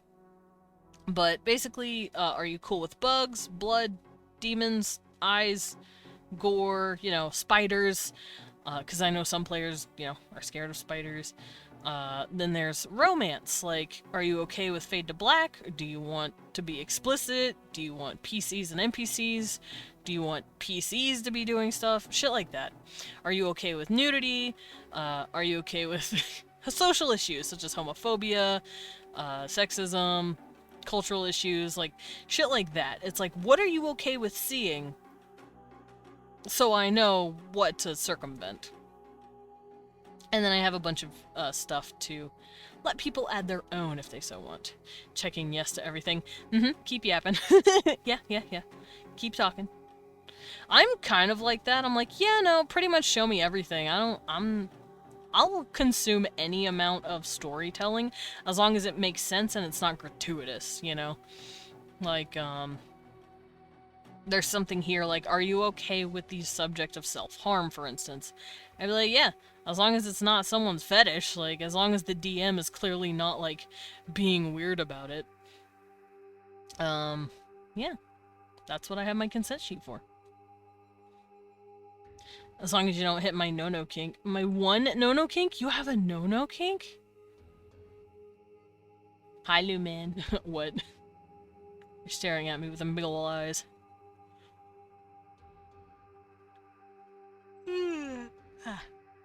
I had a yawn, sorry about that. Yes, surprising, I know. Radiant, I have a limit. Us. What? You have a what? I'm teasing, by the way. I'm sure everyone has some sort of limit on something. Thank you, Lumen. Yes, I did yawn. Thank you for catching that. Alrighty, so now that I have my entire character sheet written out for basically what you need for stats, we can go over what we need for players immediately. Limit is seeing someone else doing stuff to my lover. Oh, you don't like cuckoldry. Absolutely fucking fair. I fucking hate that shit too. That's dumb. You're like, hey man, that's mine, actually. And that's my partner. Don't touch them.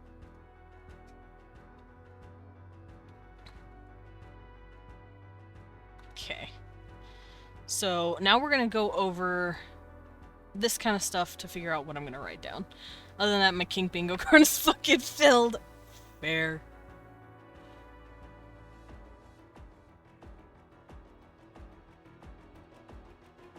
Filled, you say?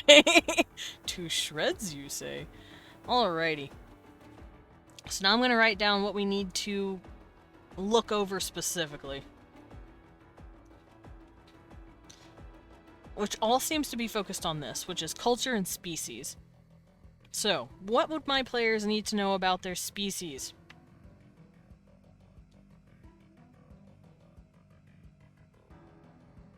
Can I write species correctly? There we go.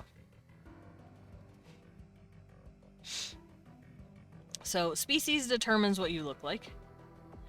Your appearance, obviously. It also determines what your body can do that no other body can. So, what is your racial trait or your species trait? For instance, my beautiful little cave cats. Here, let me pull up my creatures here.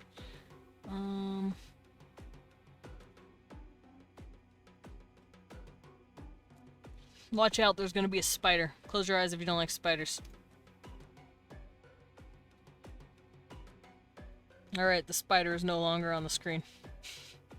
Alright, cave cats. Look at these babies. So if you want to be a Proxian, aka cave cats, that's what I've been calling them because I love them, you are not going to have eyes. That is one of your species traits, one of your racial traits. Not very many species has this. You were not born with eyes. However, you were born with a very specific brain that started to grow and develop in space of where those eyes are, and can now push out echolocation. It's these little waves that your brain actually makes, and your ears pick them up. These 3 pairs of ears actually act as like a satellite dish that they can use to curve and pick up these sounds. So whenever the echolocation goes across wherever they are and then comes back to them, they're able to pick up exactly where everything is. They can't see color, obviously, but they can see certain things that you would never be able to pick up on, which means they can see in complete fucking darkness. And that's why they are called cave cats. They live in caves. They developed in caves, aka they don't need eyes to see. What did you do? Put something in VC chat.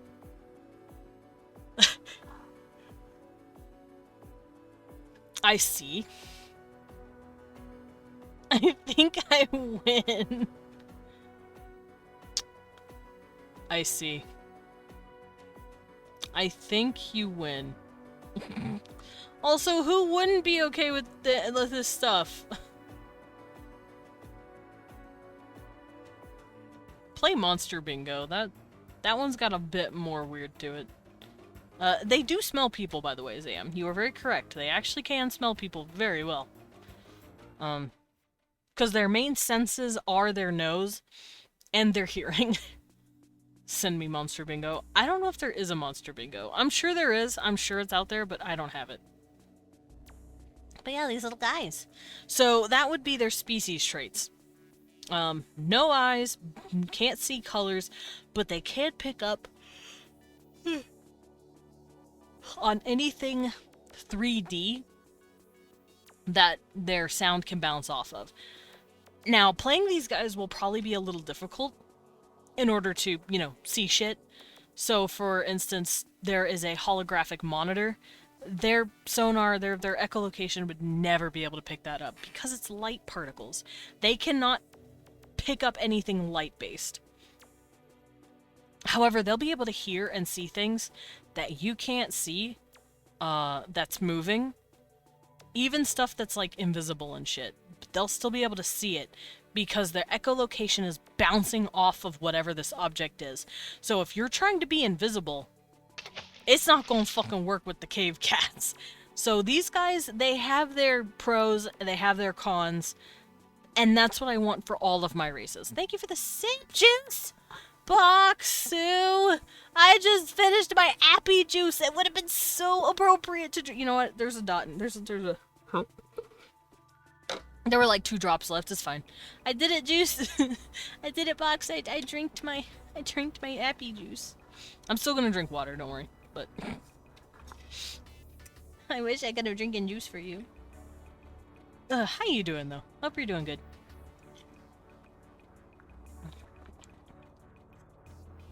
Ooh, water delicious. Nice, nice. Juice is good. Juice is delicious. Fucking love apple juice. I love apple juice. I love grape juice. Orange juice. Mostly apple juice and grape juice, though. Delicious as fuck. Big tired, but we strive. Hell yeah. You got this. Oof. Yeah, it's Boxu.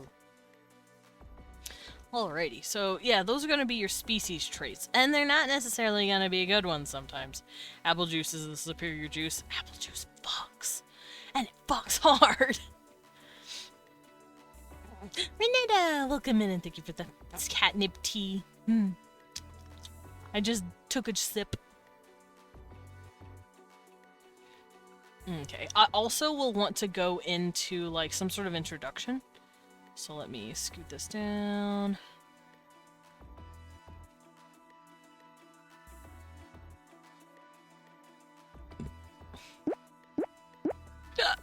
Thank you for the pet, Renata.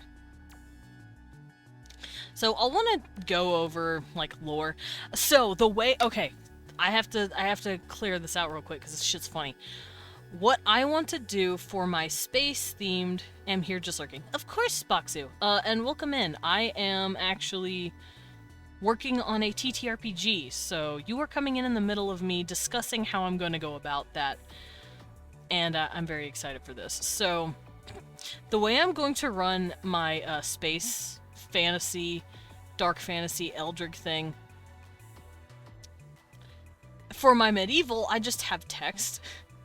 For my space one, I want to make little videos, and I want it to be in a sassy, Barbie-esque sounding robot lady voice. And it's gonna be funny. Because she's going to be sassy. Whoever wrote stuff for her to say, to talk about your species, it would be funny. Damn ads, don't let me see Desmond's reaction to me being a DJ. Y'all are good. I'm just discussing what I want to do. So I'm gonna write that down. So the lore is gonna be a video. And the video is gonna be like, 2 minutes long, 2-3 minutes long at most. And it's gonna be read by someone called Sarah, aka the Syrian Atlas Regional Assistant.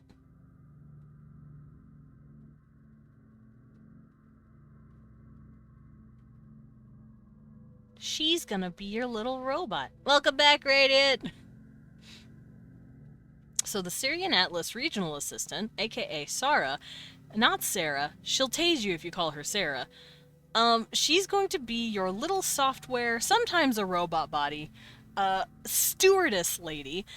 Did you check on VC chat? I did, Radiant. I saw your degeneracy. Want me? Yes. Yes. All of you will burn in hell. Leah just posted the silliest shit. Babe, this is fucked. All of you will burn in hell.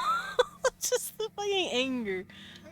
Yeah, Cecil's been mad at you because you didn't let him go with you. How dare you? Fuck him! Also, yeah, there you go, Radiant. There you go. I would probably remove a couple of things off of this. Mostly the Vor. I would just turn off the Vor. Everything else is fine. Vor is the one thing I will not touch. Vor and, like, the gross stuff, like hyperinflation and, like, bodily functions that do not belong in boning. No peeing. No number 1, no number 2. Keep that out of here. Don't do it. Get it out. It's gross. Everything else on that list, though, nice. I like murderous. It's just sitting there. As a kid. As a little kid. He wanted to go with you. He wanted my muffin, and I didn't let him have it. These ads are getting out of hand. What happened? Did the ads do something weird, or what did they say to you? Which list? Oh, NVC chat. Radiant did the monster fucker bingo. And yeah, I'm okay with all of it. All of it's good. Just the Vor, take it out. I don't need it. Oh yeah. But yeah, Ghost is on there. It is on there. I don't mind a ghost. I'm afraid of no ghost. He wants baby wants champ. Did you get a lick of salt?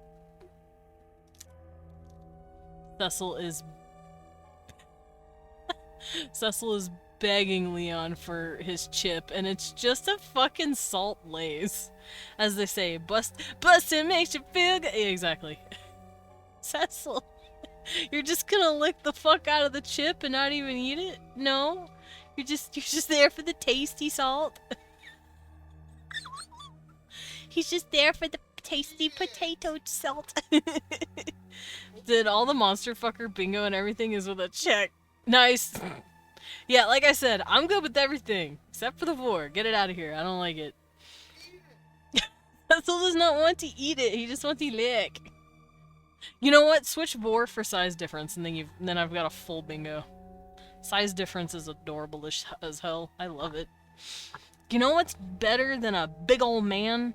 An even bigger man that's like 2 feet bigger than him, holding him gentle. People say I'm horny. I'm not saying I'm horny. I'm just saying, yeah, no, it's all good. Thank you. Num num num chip num num. They haven't met me. Thank you, Radiant. Radiant said, hair flip. I almost threw my tablet across the room. Size difference is literally the best, though. It is. It's so cute. What's better than a big-ass grown man? An even bigger grown-ass grown man holding him lovingly. Thanks. Me casually making my really big girthy men 7 to 8 feet tall. I don't know what my problem is. Actually, no, it's Leon's fault. He's like 1.5 feet taller than me. It's his fault. He made me like it.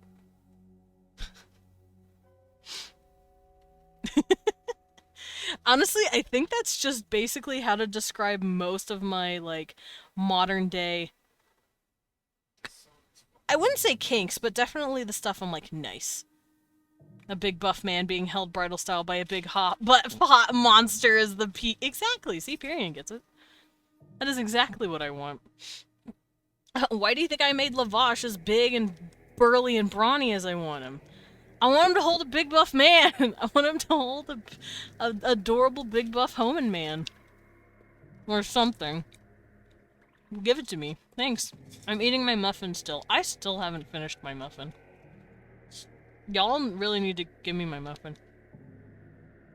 Women hot, but also dating a femboy, so... fair. Listen.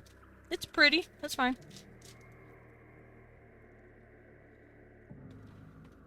I'm eating my muffin, don't mind me.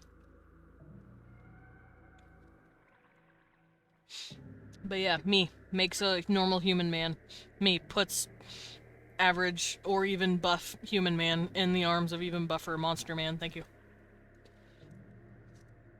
Reminds me of a story you heard on TikTok? Short, but it's adorable. I'll continue writing in just a second. I'm finishing my muffin before it gets, like, dry and crumbly. It's been out for like an hour. Oh.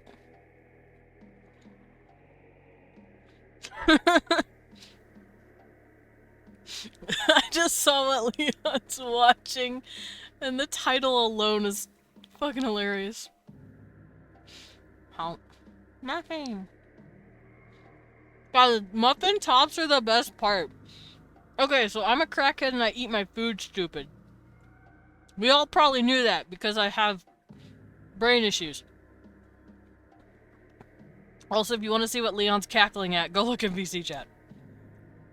But, I like to eat the bottom of the muffin first, because the bottom of the muffin is the less tasty part. And then I eat the top of the muffin, because I like to save the good parts of the food for last. I eat my muffin backwards. This person works at a pet store, and at the entrance are bunnies and a sign saying, petting allowed, no picking up. So these big burly men walk in, and one goes to pick up one of these bunnies. Two of them. Cute. Two big men. Two big old men holding a baby bunny. What the fuck else is the cutest thing? Like, come on. That's adorable. It reminds me of Leon's dad, actually. That man is huge. Hulking. Looks like a fucking... He looks like a retired pro wrestler, if I'm being honest. He's got a strongman gut. He's a powerhouse. His arms are as big as my, like, head. Your dad.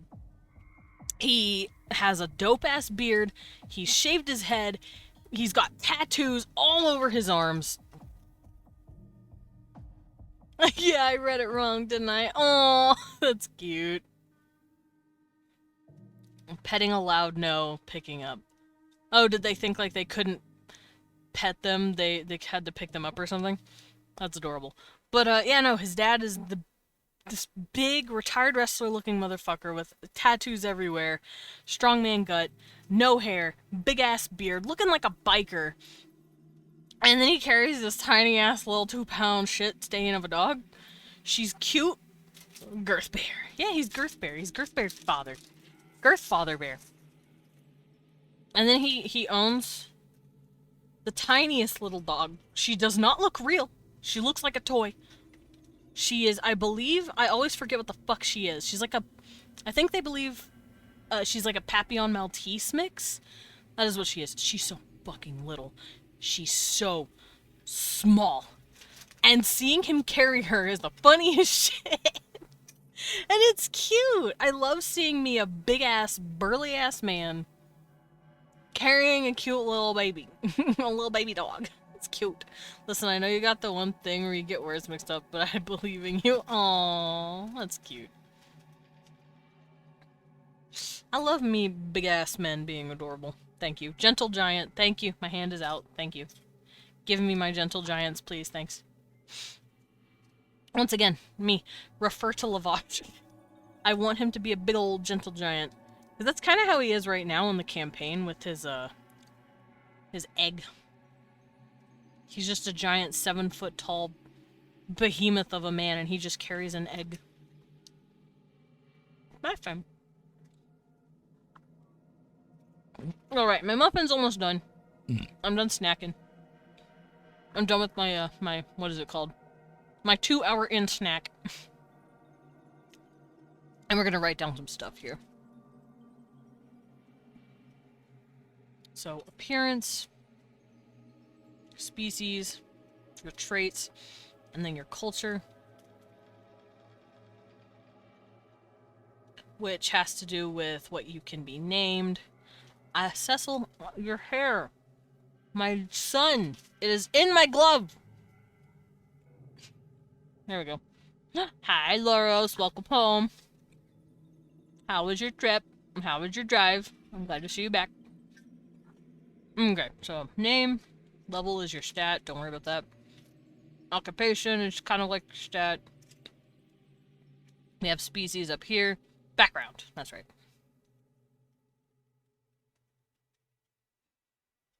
Background. And then after that, it's just your character appearance. So, languages and beliefs.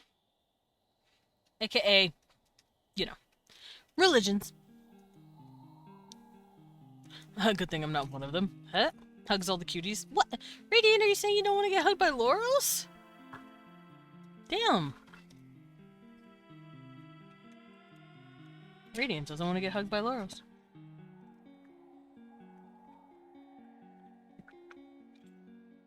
Ooh, yummy water. Oh, you're saying you're not cute? No, all I heard was I'm stubborn and don't want to get hugged by Laurels, teehee. Admit you're cute and you'll get the hug. Okay, so I can... Well, hold on. Let me do this. So, in appearance, I'm gonna need their age, like how much they age, height, how tall they can get, build, what's their typical body structures look like, what kind of genders they have in their culture, and then what they look like their skin colors, eye colors, hair colors, hairstyles maybe, and other features.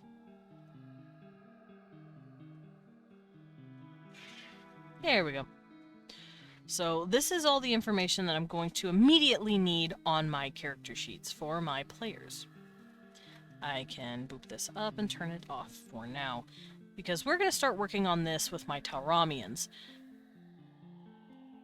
And I'm going to use them as an example piece for this.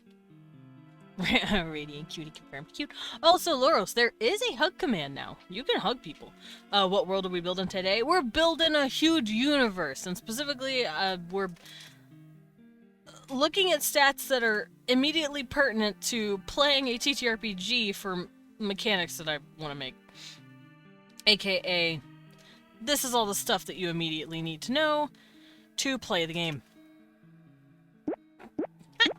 Thank you for the pet. This is information I'm going to immediately forget.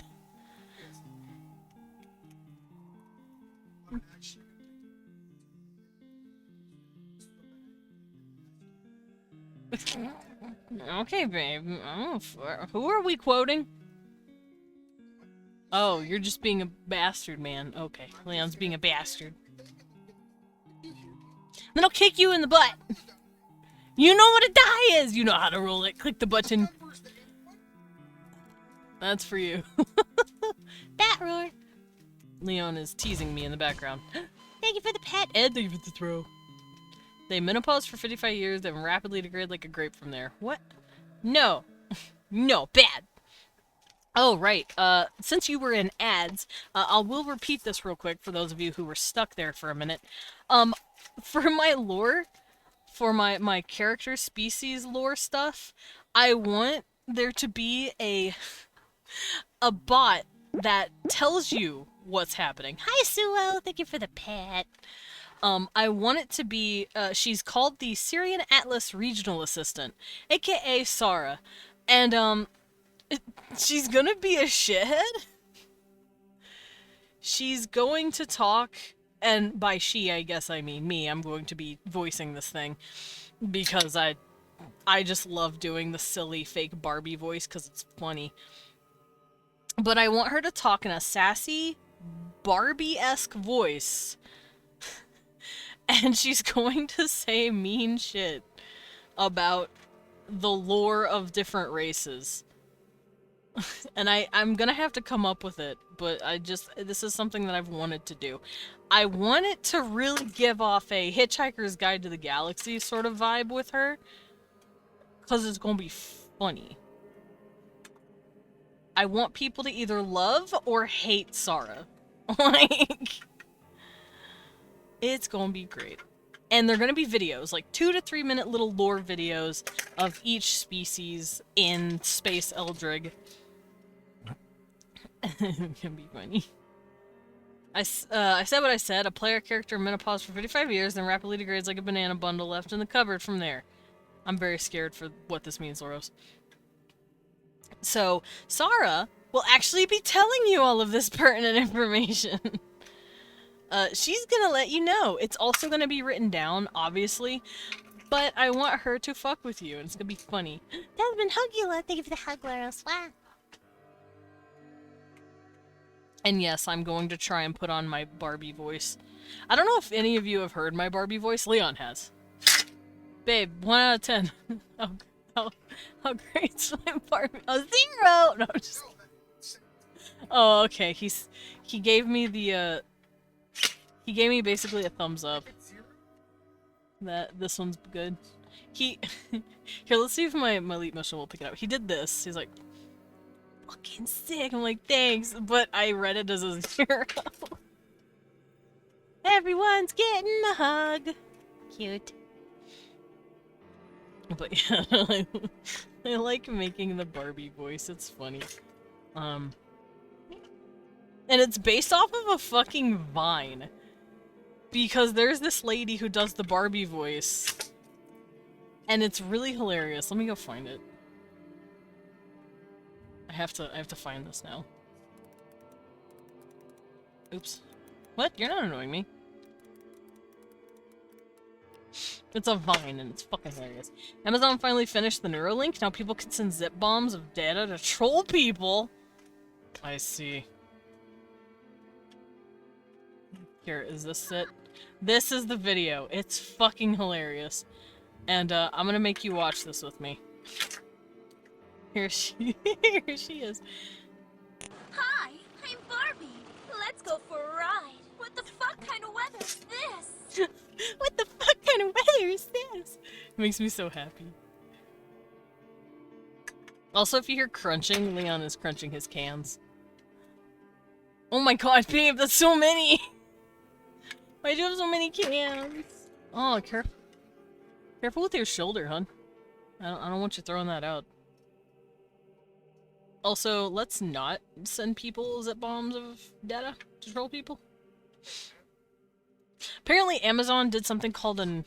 Yes, I want a kiss. The car has been parked in the bed. What a cute car. Isn't that what Scara is? Scara? I don't know what Scara is. Amazon Neuralink. I am not sure. I don't keep up with Amazon, so I would not know. Oh.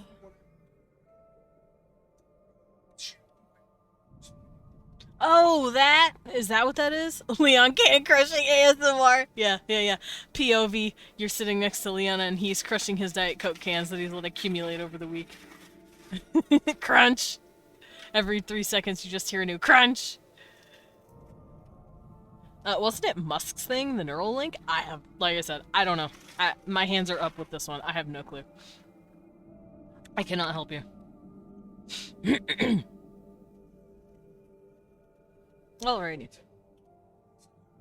Don't upload your thoughts to Twitter, meme. Twitter sucks. Do it on Blue Sky. That's better. Goblin Rule 34 butt fucking thanks. We now know what Leon's looking at.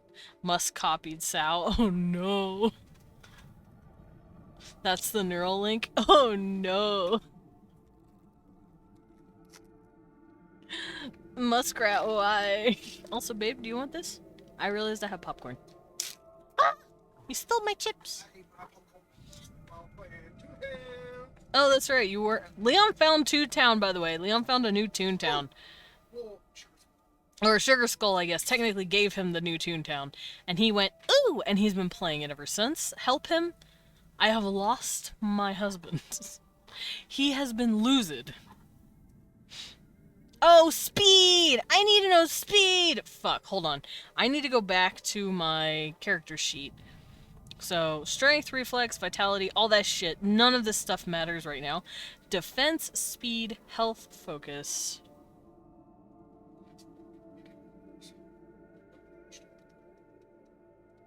So, speed and health. So your health has nothing to do with your class, it has all to do with your race. Because if you're a tiny little bunny species, you're not gonna have as much HP as a giant fucking orc species. I'm just saying. It don't matter what fucking, like, class you are. Fuck D&D. Nah, I can't help the bear get out of the tune. No, don't help him.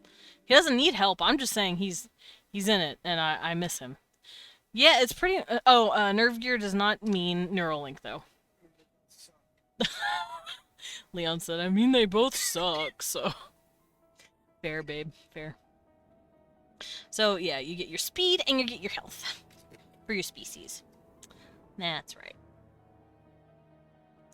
So, in my species traits, what I'm gonna do... Let's use my Tauramians for an example here. I've been talking about my Proxians a lot, but I do also love my Tauramians. Here they are. We've seen these guys. They're the hot, goth mommies and daddies. You know. They wear shit like this.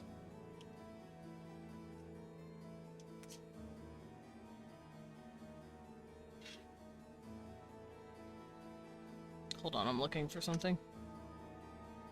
There it is. There, see? They wear shit like this. They wear, like, pretty goth leather and stuff. They both suck. Difference being one, it's a job, and the other's a mental sickness. Musk. Fair. We're going to have to talk about your internet access.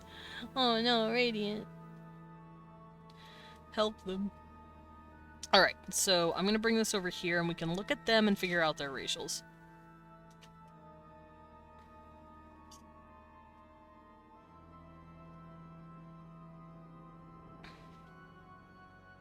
That was a TF2 reference? Oh, was it? I don't know TF2, I'm so sorry. Like I said, I'm uncultured as fuck. I don't know any of these references.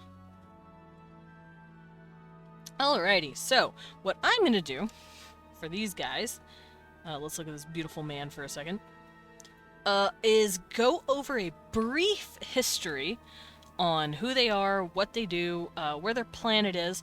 So I think it'd be a lot of fun to write down planet. Okay, let me do this. Tauramian as a sample. So what I'm going to do is write down their planet, which is Tauromc. Tauromulus C. They're from Tauromulus C. Their star system is from, obviously, Tau Romulus. Boom. This is where these guys are from. And then we go over a brief history of who they are. And for the Tauramians, their brief history is they were dope as fuck. They started becoming really good with technology. And then they kind of started fucking up their planet really bad. So they've always had aggression. So aggressive AF aliens that competed in turf wars. Heavily in turf wars.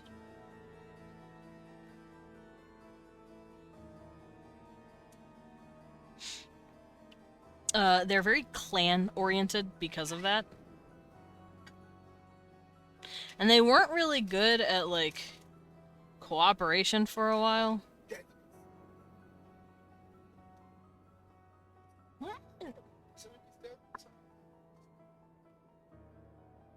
Do you want to fight me? Leon found a thing to fight, and it's small, and he's like, it's Desmond-sized, and now I'm gonna cry. Office was given early release time, but a time was never specified, so I don't know if I can log off or not. Oh no, Lumen.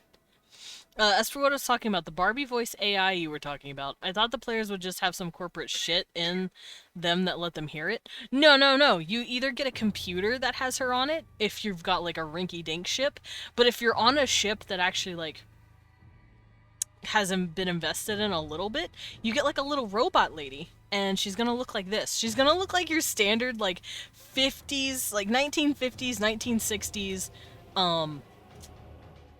like plane stewardess. She's gonna have like a silly little quap in her hair. This is gonna be her little hair AI avatar, and also her robot versions of herself. She's just gonna be this like cute little stewardess lady. And she's wearing, like, one of those little skirts, those little mini skirts. Y'all know what I'm talking about. It's gonna be, like, a combination of, like, a Star Trek uniform and a 1960s stewardess uniform. And she's just gonna be standing there like, yes, hello, I am here to help you. Like this. And she's gonna be cute, and she's gonna have a little bun on the back of her head, and she's gonna be wearing a little hat. And then she's gonna either... It depends on her. It depends on her design. But she can have feet. She can have, like, a little wheel, maybe. You're gonna have a little Sarah. This is how it must be. What do you mean? You posted me? That's so mean. You're being bully? You're being a bully to me, babe. I'm being bullied. There it is. So this is going to be her little avatar. And she's going to be an actual shithead, and I love her.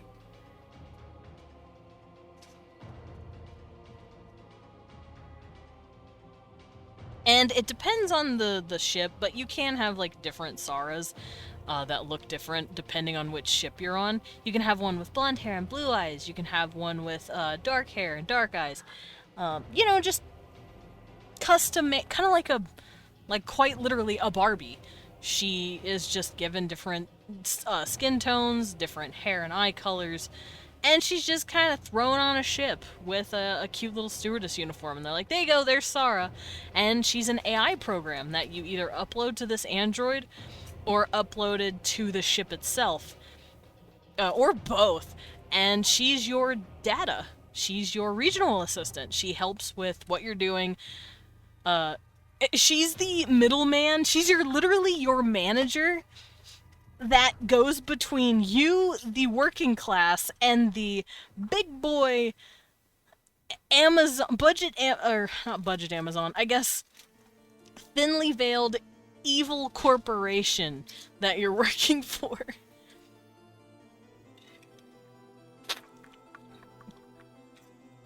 Has now been labeled a bad boy. He is to be given no treats or head pats, not even chin scratch. Oh no, Radiant. You've been designated bad. I'm so sorry. Damn. I can't help you with this. That's... Loros called that. Loros did it. This is Loros' call. But yeah, I fucking love the idea of Sarah, and I would love to, like, draw her as a little, like, a little PNG, and, she makes me very happy. Because I just want her to be a shithead. Alright, so history. They're aggressive AF aliens that have competed heavily in turf wars in the past. They're clan-oriented. They're not very good at cooperating with people outside of the clan. At least they weren't. They're kind of being forced to be good now. So they got to a point of technology.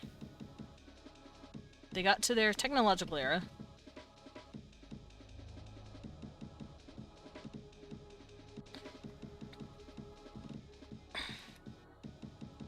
And they started ruining their planet.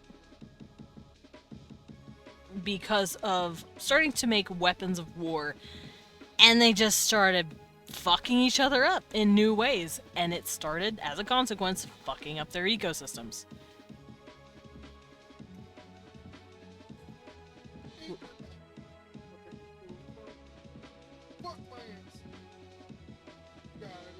So, as a...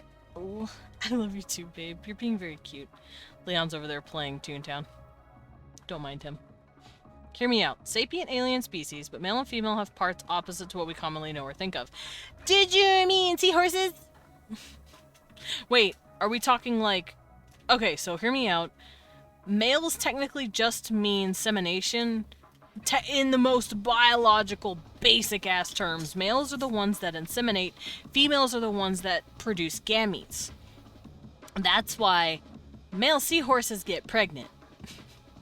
And we consider them males, because they're technically inseminating the eggs. The females have just plopped the eggs into the male to inseminate. So, kind of like seahorses. Is that what we're talking about? Otherwise, they technically wouldn't be males and females. They would still be the same. I kind of did that with some of my... I don't want to say... I heard egg and I heard inside the male. Or hyenas. Hyenas... kind of, I guess. But hyenas mostly are just because they have pseudopenises. I would more equate it to seahorses. Because seahorses are like that, where the females use oviposition to move their eggs, give them to the male, and then the male carries them in his sack and inseminates them. Not his butt sack, his regular sack. And then they get to be pregnant, and then they give birth to the babies. And it's very cute. Yeah, seahorses. Yeah, my titans kind of work like that. I have a species where the males, well, they look male, and they look like they have male genitalia, but they're actually the ones with the gametes. So when they copulate and they nut, they're actually firing off gametes into a female, quote-unquote female, a woman with boobs and a womb, but the womb releases semen. It's a fun little process. Titans are fucked up. Titans are gross, but it's fun to think about. We could talk about that in DMs. Radiant's bad though, I thought. I thought Radiant was being in the bad boy box. Leon, please don't die. I love you. No, you're not allowed to die. Oh my god, the video telling scammers their names. Reminds me of that one dude. Is that the dude? Oh, damn it. That guy was funny. Sorry, I don't know if any of you know who Kit Boga is. He's the guy who, is on the internet, and he likes to take, fake instances of a PC, and he uses it to scam scammers. So people who call you asking for computer-related, you know, help. Hey, do you need help with this? Or, hey, your computer has a virus, call us here. And it's actually like a scam company somewhere not in the US. He goes after them, and it's funny. He wastes their time for so long. However, there's another scammer out there who, like, taps into their building cameras, and he can actually send them pictures of themselves. So if he gets a call from a scammer, he starts going to work, and it's like, oh, this man is... Don't fuck with him. He is scary. And Leon was looking at a, oh, I'm gonna scare scammers by telling them what their real name is. And I'm like, is that the guy? Is that the dude? It's not him, though. That's true, he didn't train a sniper on his wife and children. Period! I'm literally here waiting for dinner to cook, and I'm just listening to Monster Procreation talk from Desmond. Listen... Also, we on Gorsh, Leon. We have to kick the corpus out of Toontown. Gorsh, Zora got my ass slapped. I forgot he said that. Garsaur, I got my ass slapped. Leon came up with that. I cannot, take credit for that stupid fucking statement that I just said. TLDR, he was playing World of Warcraft with a bunch of people, like, years ago now, and he fucking died. Like, he hard died. And he just went, Gorsora got my ass slapped! And he killed everyone in the call. And he was just dead. It was funny. So whenever you get hit real hard, that's just what we say now, because it's funny. I watched the counter scammer who got 3 major scam call centers shut down. Fuck yeah. I love when scam centers get fucking shut down. Talking of monster fuck right in front of my Zam's literally that angry, this little... Zam is literally this guy. Zam is... Y'all know the meme. This is Zam right now. The boy kisser meme. That's me. This is Zam right now. This is Period waiting for his food. Really? Right in front of my rigatoni. I don't know what you're making. I'm just making a joke. Eating salad with no issue while eating. Radiant? I feel like that has more than one meaning. Speaking of, I've been getting scam calls from the same company, but each time it's a different phone number. You're like, oh boy, I wonder if this one's real. Oh boy, you're sure legit. See, if you ever get a call like that from some sort of company where you're like, I'm not sure if this is a scam or not, you just call the actual people and be like, hey, is this true? And then 9 times out of 10, they're like, what? No. Your shit's fine. And you're like, cool. And then you hang up. Like your bank doing stupid shit. And you're like, hey, Mr. Bank. Look, see in the VC? I will peek. Ugh, gross. Aw, that is cute. I keep burping, I'm so sorry. And yeah, that's pretty much us. Just chill. Leon! Do not convince other people to play Toontown! Renetta, if you can hear me, either through his mic or my stream, delayed by like 4 seconds, don't listen to him if you don't want to play Toontown. I don't own a house. No, seriously, that's what happens with us. They're like, hi, we're here to talk about your mortgage. And you're like, I'm renting. It's really funny. It's real funny watching them crumple when you're like, I'm sorry, I don't own my property, I'm renting. They're like, oh. And then they try to figure out who your landlord is, and you're like, no. Hang up. I want to fuck with them. He will not let me. I want to fuck with them. I want to say silly shit and make them freak out and hang up. It would be funny. But he won't let me. I'm very mad. I would love to do like, what's it called? Like a robot voice lady or robot voice man or whatever, and be like, hi, welcome to whatever. And it's just gonna be fucking awful. It's just gonna be the most awful shit to just scare them. He won't let me. Hit them with the, hi, you've reached mortuary. You slice them, we dice them. Exactly! I want to do that! Let me do that! He won't let me. Hi, welcome to the International Church of Satan. To make a sacrifice, please press 2. Like, let me do it! Thank you. I need it.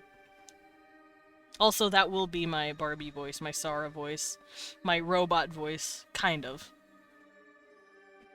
Because it's fucking hilarious.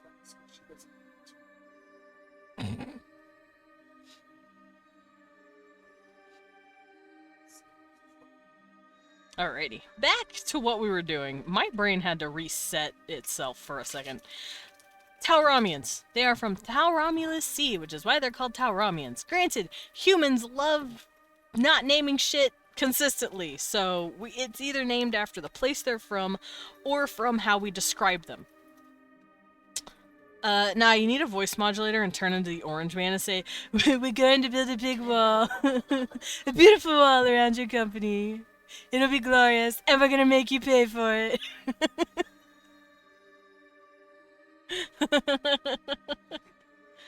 So stupid. Thank you, Loros.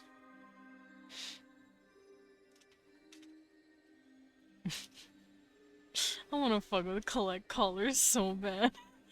I wanna fuck with scammers so bad. I'm not allowed. I think it's because he's scared that if it's actually someone serious, that I trolled him on accident. I think that's what he's worried about.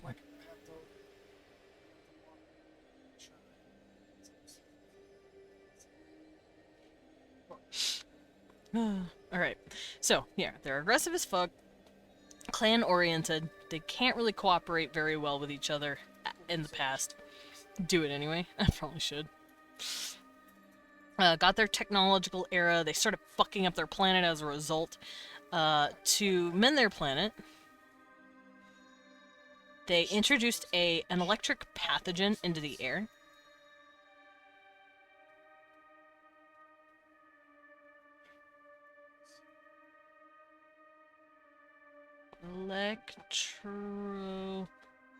Electronic. Like a... Welcome to Bad Dragon Court, we took...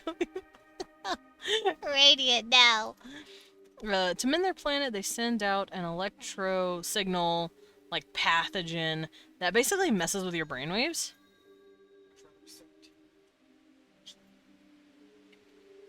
Pathogen messes with brainwaves and basically sets your procreative instincts into overdrive.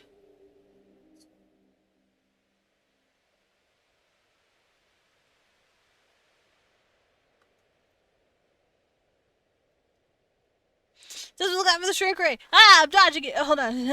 Goodbye. Hi. Okay, you can't see. No!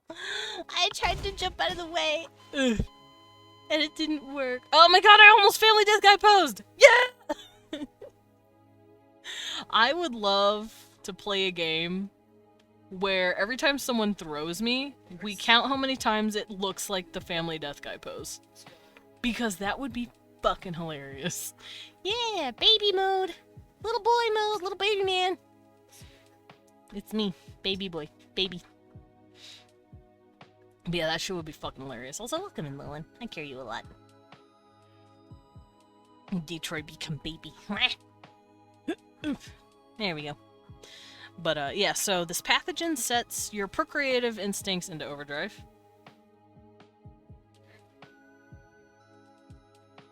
And this was supposed to repair their planet quickly. Because, you know, everything will come back super quick if it's setting off pollen out of season. Are we talking about horny disease? Yes, we're talking about horny disease. No.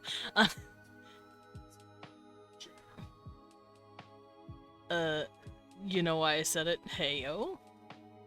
Hell yeah! Now give me that. Whoa, Radiant. Whoa, calm down. You just ate a sandwich, and you want another. Let your tummy rest. Give yourself like 10 to 15 minutes, Lumen, and if you're still hungry, go make something. Otherwise, give your tummy a bit. Sometimes it takes a second for your stomach to be like, oh shit, I'm full. I think you got the horny disease prototype. Yeah, so basically, I wouldn't call it the horny disease so much, it's just the... No, it's the horny disease. The Tauramians pretty much sprayed their atmosphere with a harmless pathogen that makes your brain go, oh, it's... I don't care if it's not mating season, we're fucking. So, trees are setting off pollen during, like, summer and fall. If they're not, like, completely asleep during the winter, they're still setting off pollen. They are trying so hard to just have as many babies as possible. Same thing with the animals. The animals are completely out of control, having dozens upon dozens of offspring at a time. Their ecosystems are pretty much set into overdrive. I would die on this planet. Fun fact, the pathogens, it affected the Tauramians And they've started basically a religion around it. So it was supposed to quickly repair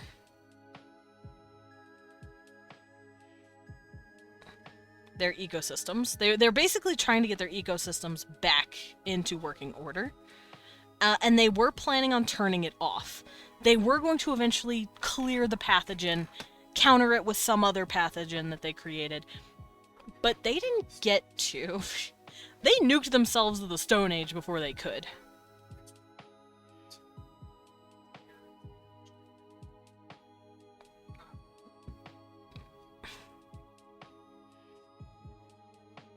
So they nuked themselves to the Stone Age before they could stop it.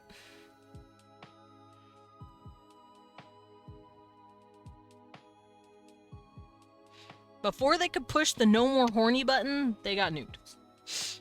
I am the apex predator. Whoa! Everything would probably die from too much sex, to be honest. Well, the funny thing about evolution and adapting to new situations is life finds a way. So the planet's actually, like, chilled itself out a bit. It's figured out how to live with this, like, really fast-paced, constantly creating life shit. It started growing more vertical. Everything has started going farther up. It was already a pretty vertical, like, evolutionary planet, especially in the biome that the Tauramians evolved from. But it started getting a lot crazier. Things are starting to, like, grow on top of themselves, almost, in this really weird but interesting generational hold. Things are also starting to die a bit faster, too. Yeah, shorter lifespans. Things are starting to get shorter lifespans as well. And also the Tauramians nowadays, even though they were Stone Age for a long time, nowadays they have very recently gotten in contact with the Atlas Agency, and they've learned to get back some of their technology roughly 40 years ago.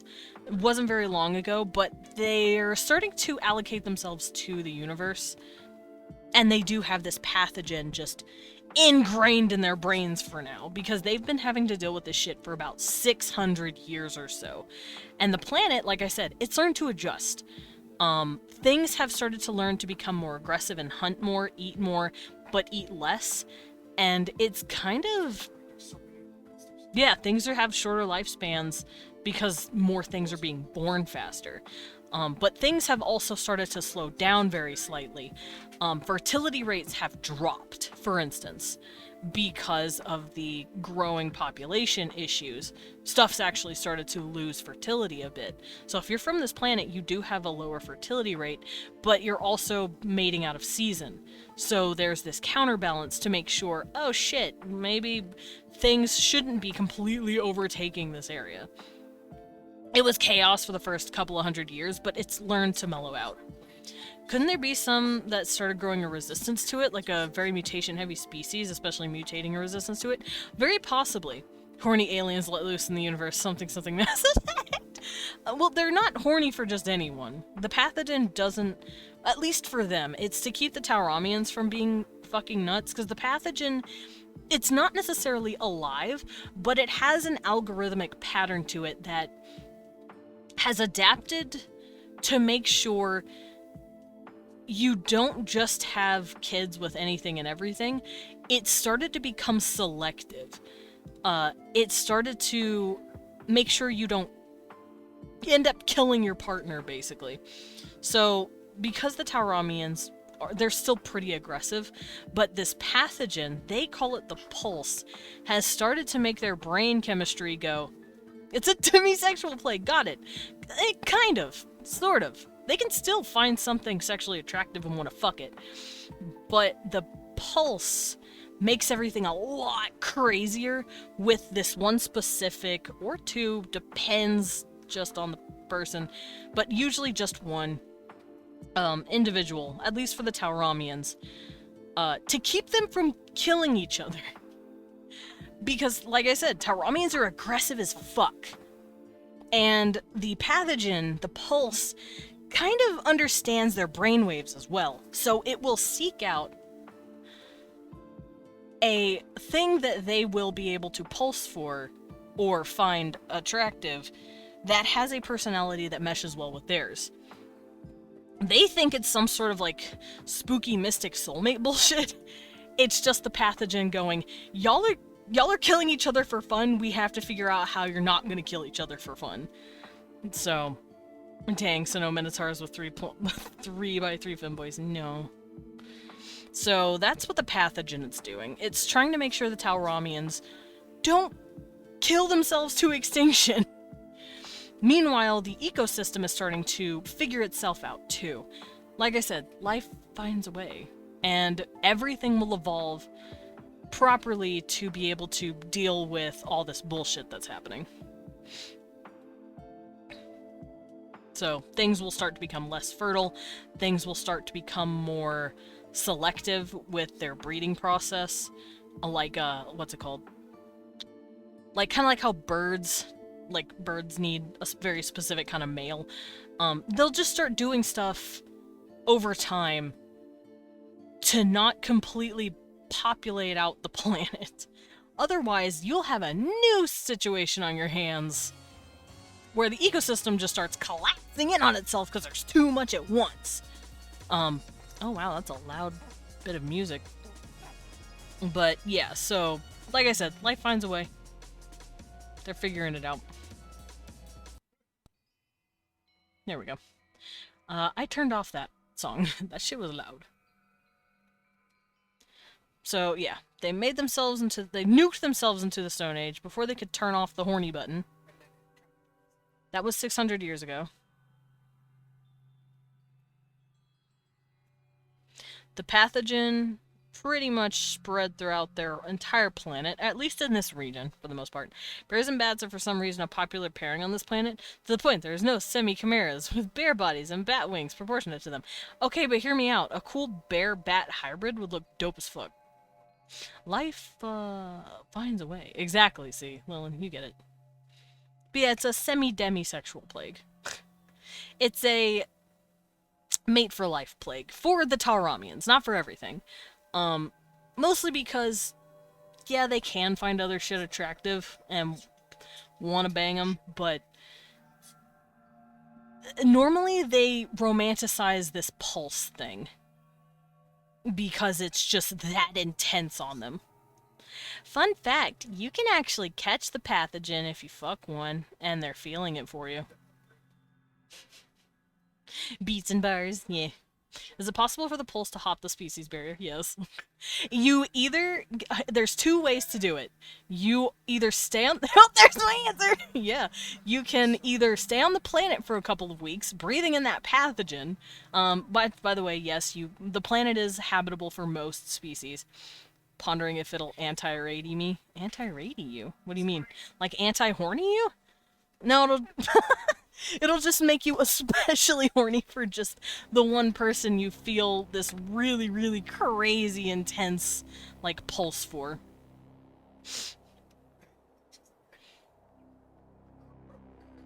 You broke a hair. What, baby? Oh, okay. Weewan's in a call I didn't realize. But, yeah, so you can do it in two ways. Person's gonna die. No, no, they're not. If it's a Tauramian, which normally it is, you will probably die first. Have you seen them? They are huge, hulking 7 to 8 monsters that have the stamina of a fucking god. It will be death by Snoo Snoo. And it will not be them dying. Did I mention they're aggressive? I am gonna be the receiver, so it makes sense I die. I've also been thinking about what people have been saying about them. And I've been hearing people's requests. So yes. They have 2 tongues. They have 4 arms. Yes, I'm going to give them 2 dicks. You're welcome. There. I made my decision. You're welcome. Taps the mic. If I die, I die. Exactly. If I die, I die. Woo! Everyone, yippee! We did it! We did it! Everyone, I did it. Alright, so 600 years ago, the pathogen still lingers. I feel like the pathogens also kind of, like, calmed down a little bit, but has permanently... I will save. Lilith said, quick, save it! He said it. We'll do the double dicks. We're going. Y'all are silly. Y'all are adorable. Now I can plow 2 for the price of 1. Yeah, now they can. 2 holes. Granted, I did say the pulse usually only works on 1 person, and the pulse is a little rare. It's hard to find someone that you can pulse for. But because they started getting we get 2 dicks. But because it's been happening for about 600 years, their culture has shifted a bit to make it to where they've had to cooperate with each other and they hate it. But the reason they've started cooperating with each other is because, 1, they don't want their clans to start getting bogged down by accidental incest because, you know, they only have a few thousand people per clan area. In cities and, like, big settlements, it's not as much of a thing, but they don't want the gene pool to get stale. So they start swapping with each other.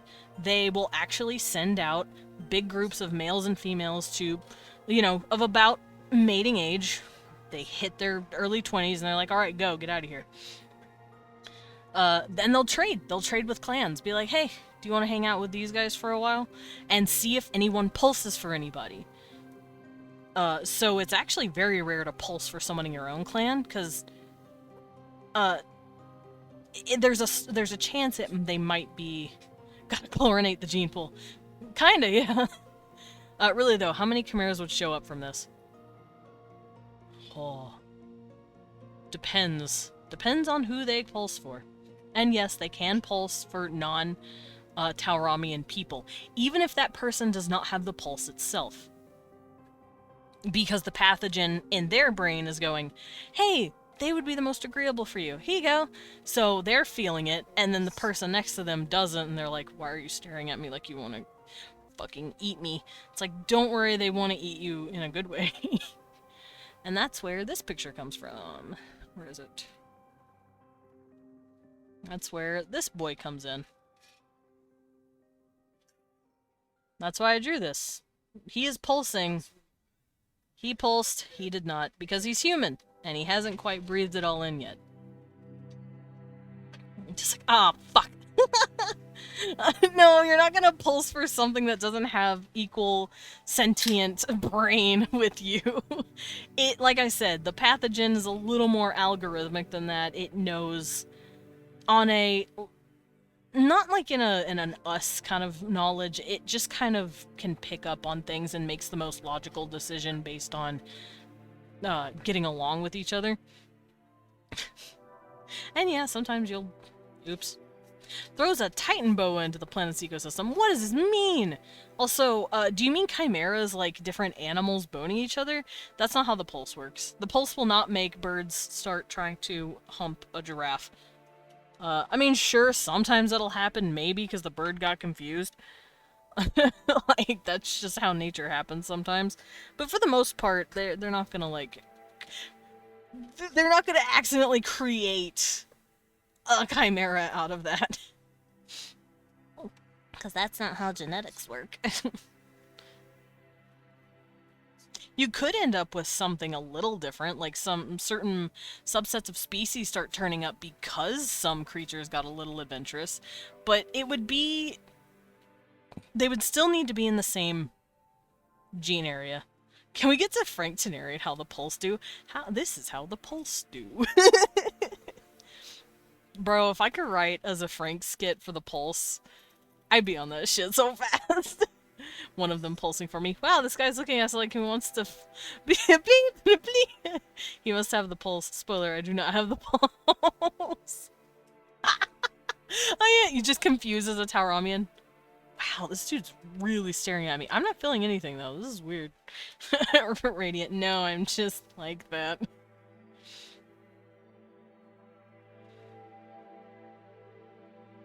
But yeah, this is now a permanent fixture to the planet. So if you go here on vacation for a couple of weeks, you are now permanently infected with this pathogen. And now you can wander the universe with this pathogen, finding someone you can pulse for, and then it'll be nuts. Like someone's pulsing for me, but I'm not for them, I'm just horny. Fair. That's another way you can get it, though. By banging someone who's pulsed for you a few times. There you go. Now you have the pathogen. So there's two ways.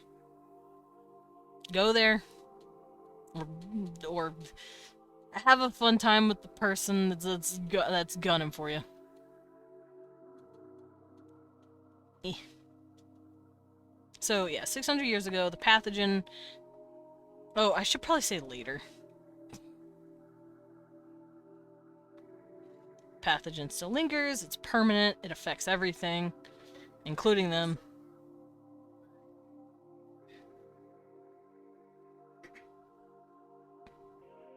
So they call it... Can I write, please? The Tauronians call it the Pulse. And consider it something mystical. Yeah, they consider it some sort of like, ooh, esoteric, spiritual god thing. I diagnosed you with horny. Literally. Tauronians call it the Pulse and consider it something mystical. Here we go. They've recently, this has encouraged cooperation. I will say, people who have pulsed for someone else, they now know that they have their pulse mate, and they're like, I can go ape shit. And then they can start wars with other clans if they feel like it, because their pulse mate's not getting hurt. But people who have tried to do that in the past have been shut down because people are like, wait, but what if my pulse mate's there? And it's like, fuck.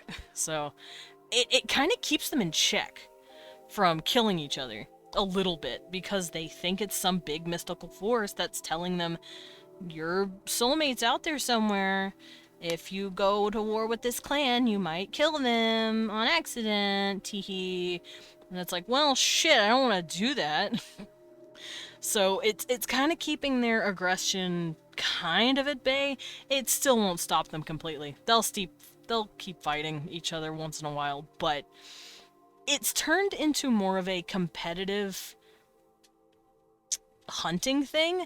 They've started figuring out how to compete with themselves and be aggressive in other ways. Peace through the power of potential boning. Yeah, pretty much. That's basically what happened. The Pulse's main priority is to keep these little aggressive crackheads from killing each other. And it went, okay, I'm gonna make you pulse for someone that's not near you. Oh, look, now you can't go to war with that clan because you pulse for the clan leader. Oh boy. Hope that don't make shit awkward for you. So after 600 years of having to deal with that, they're like, okay, they've come to a cultural head where the Olympics with bloodshed. Kind of. Yeah, no, dude, their Olympics would be brutal. You're not allowed to kill, but you definitely are allowed to maim and attack. Like I said, they're pretty mean. They're pretty mean and aggressive. Unless you're their pulse mate, in which case they're adorable and sweet. Or you're a clanmate. You're a friend or a family. If you're a stranger, you might as well be dead. But it has kept them at bay a little bit. They've come to a head, Lilith. Yes.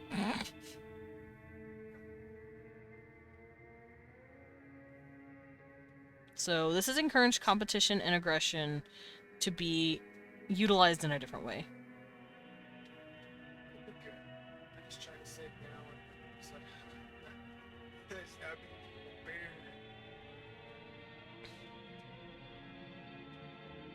They compete in different ways now.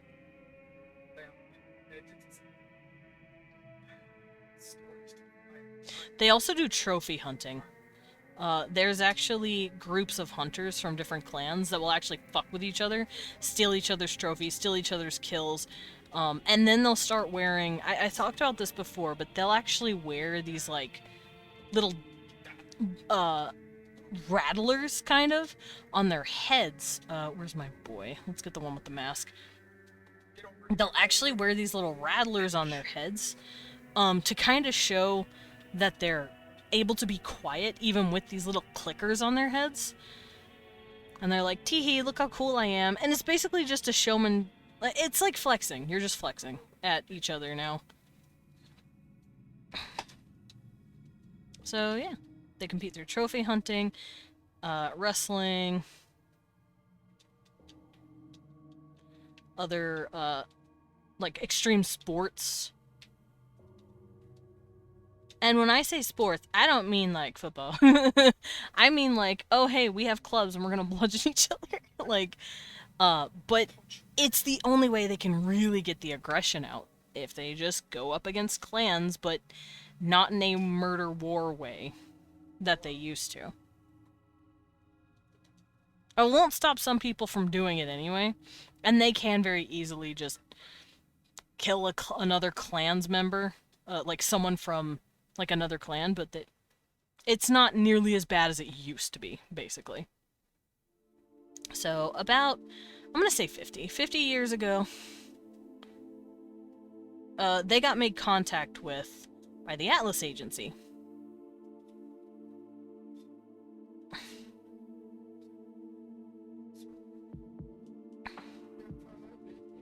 And because the Atlas Agency is making contact, they obviously want something.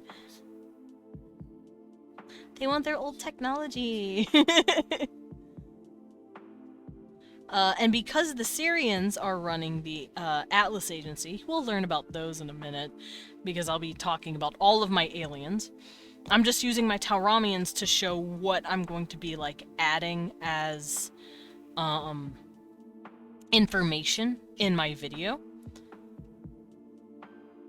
We'll be talking about all of them a little bit. 50 years ago? Dang, that's a whole lifetime. Yeah, it's about a lifetime and a half, pretty much. About 50 years ago, Atlas showed up, said, hey, you have cool tech on this planet? And they're like, we have a what? Because they had no fucking clue what any of this stuff was.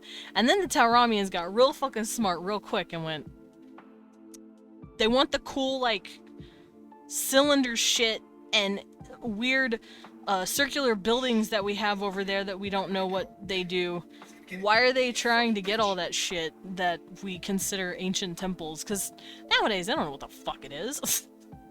It's like us getting fucking nuked to the Stone Age and then seeing a fucking, I don't know, like a research laboratory. You're like, what the fuck is all this? Lumen, you are one of the least new motherfuckers here. There's something quite important in VC. Let me peek. Let me look at it. Let me do a little. Kitty! Pet them for me? You best be petting that fucking cat for me. You don't show me a cat and then not pet them. You have to. Sounds kind of like Birds of Empire. What's Birds of Empire? I'm sorry, I'm not cultured as fuck. I don't know anything. But, yeah, no, that's basically what they've been dealing with. Already have. Thank you. Do it again. But yeah, about 50 years ago, Atlas drops in and they're like, hey, can we have some of this? You don't even know what it is. Can we have it? And then the Tauramians went, why do you want it? So they started striking a deal. Tauramians actually started going with them. Because, fun fact, a lot of their technology only really works with Tauramians now. Because of their unique hands and arm setup. So a lot of Syrians who have a thumb and 4 fingers are like, I don't know how to work this shit. It takes place like 15,000 years from now. Humans nuke themselves to the Stone Age, but there's remnants of old shit. Yeah, basically, yeah. That's what happened to them, except not in a 15,000, mostly a 600 years ago. And they still have like stories about it and stuff. Maybe I should make it 6,000. Let's make it 6,000 years ago. That sounds better. So 6,000 years ago. That sounds a lot nicer. That's when ancient Sumeria was a thing. Yeah. And then 50 years ago, Atlas shows up, wants their tech. They basically are brats about it.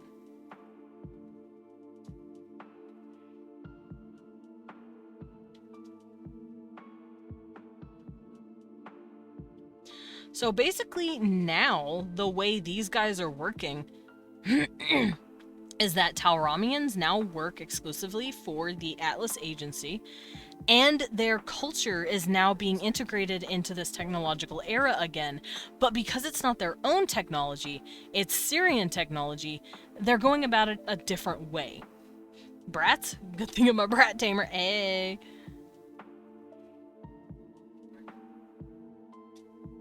So they now have tech reintroduced to their culture.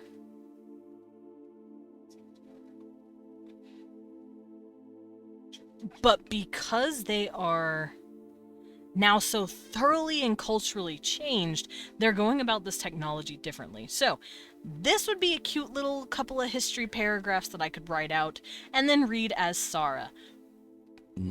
Ugh, gross. And Sarah is going to say it in a hopefully funny way. I'm gonna try and write cheeky dialogue. I don't know if I'm good at cheeky. I'll try, but yeah, it's gonna be a lot of fun. So after that, we have, let's see, culture, name, background, language, beliefs, speed, health.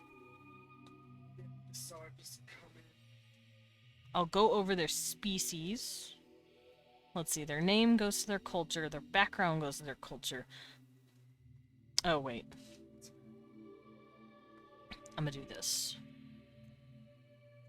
There we go. So species traits is speed and health. Let's move this here. That looks better.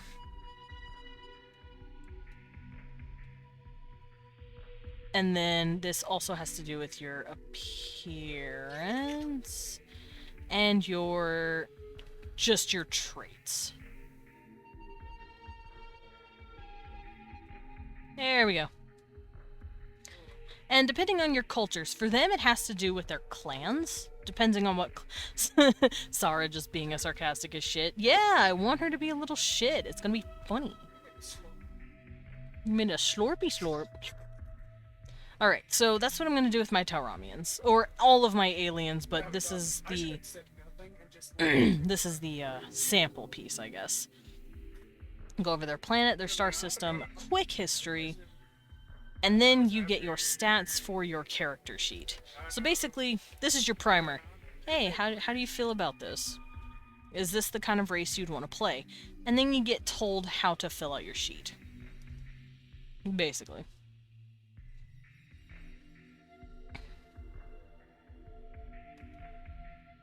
I think appearance would go after that.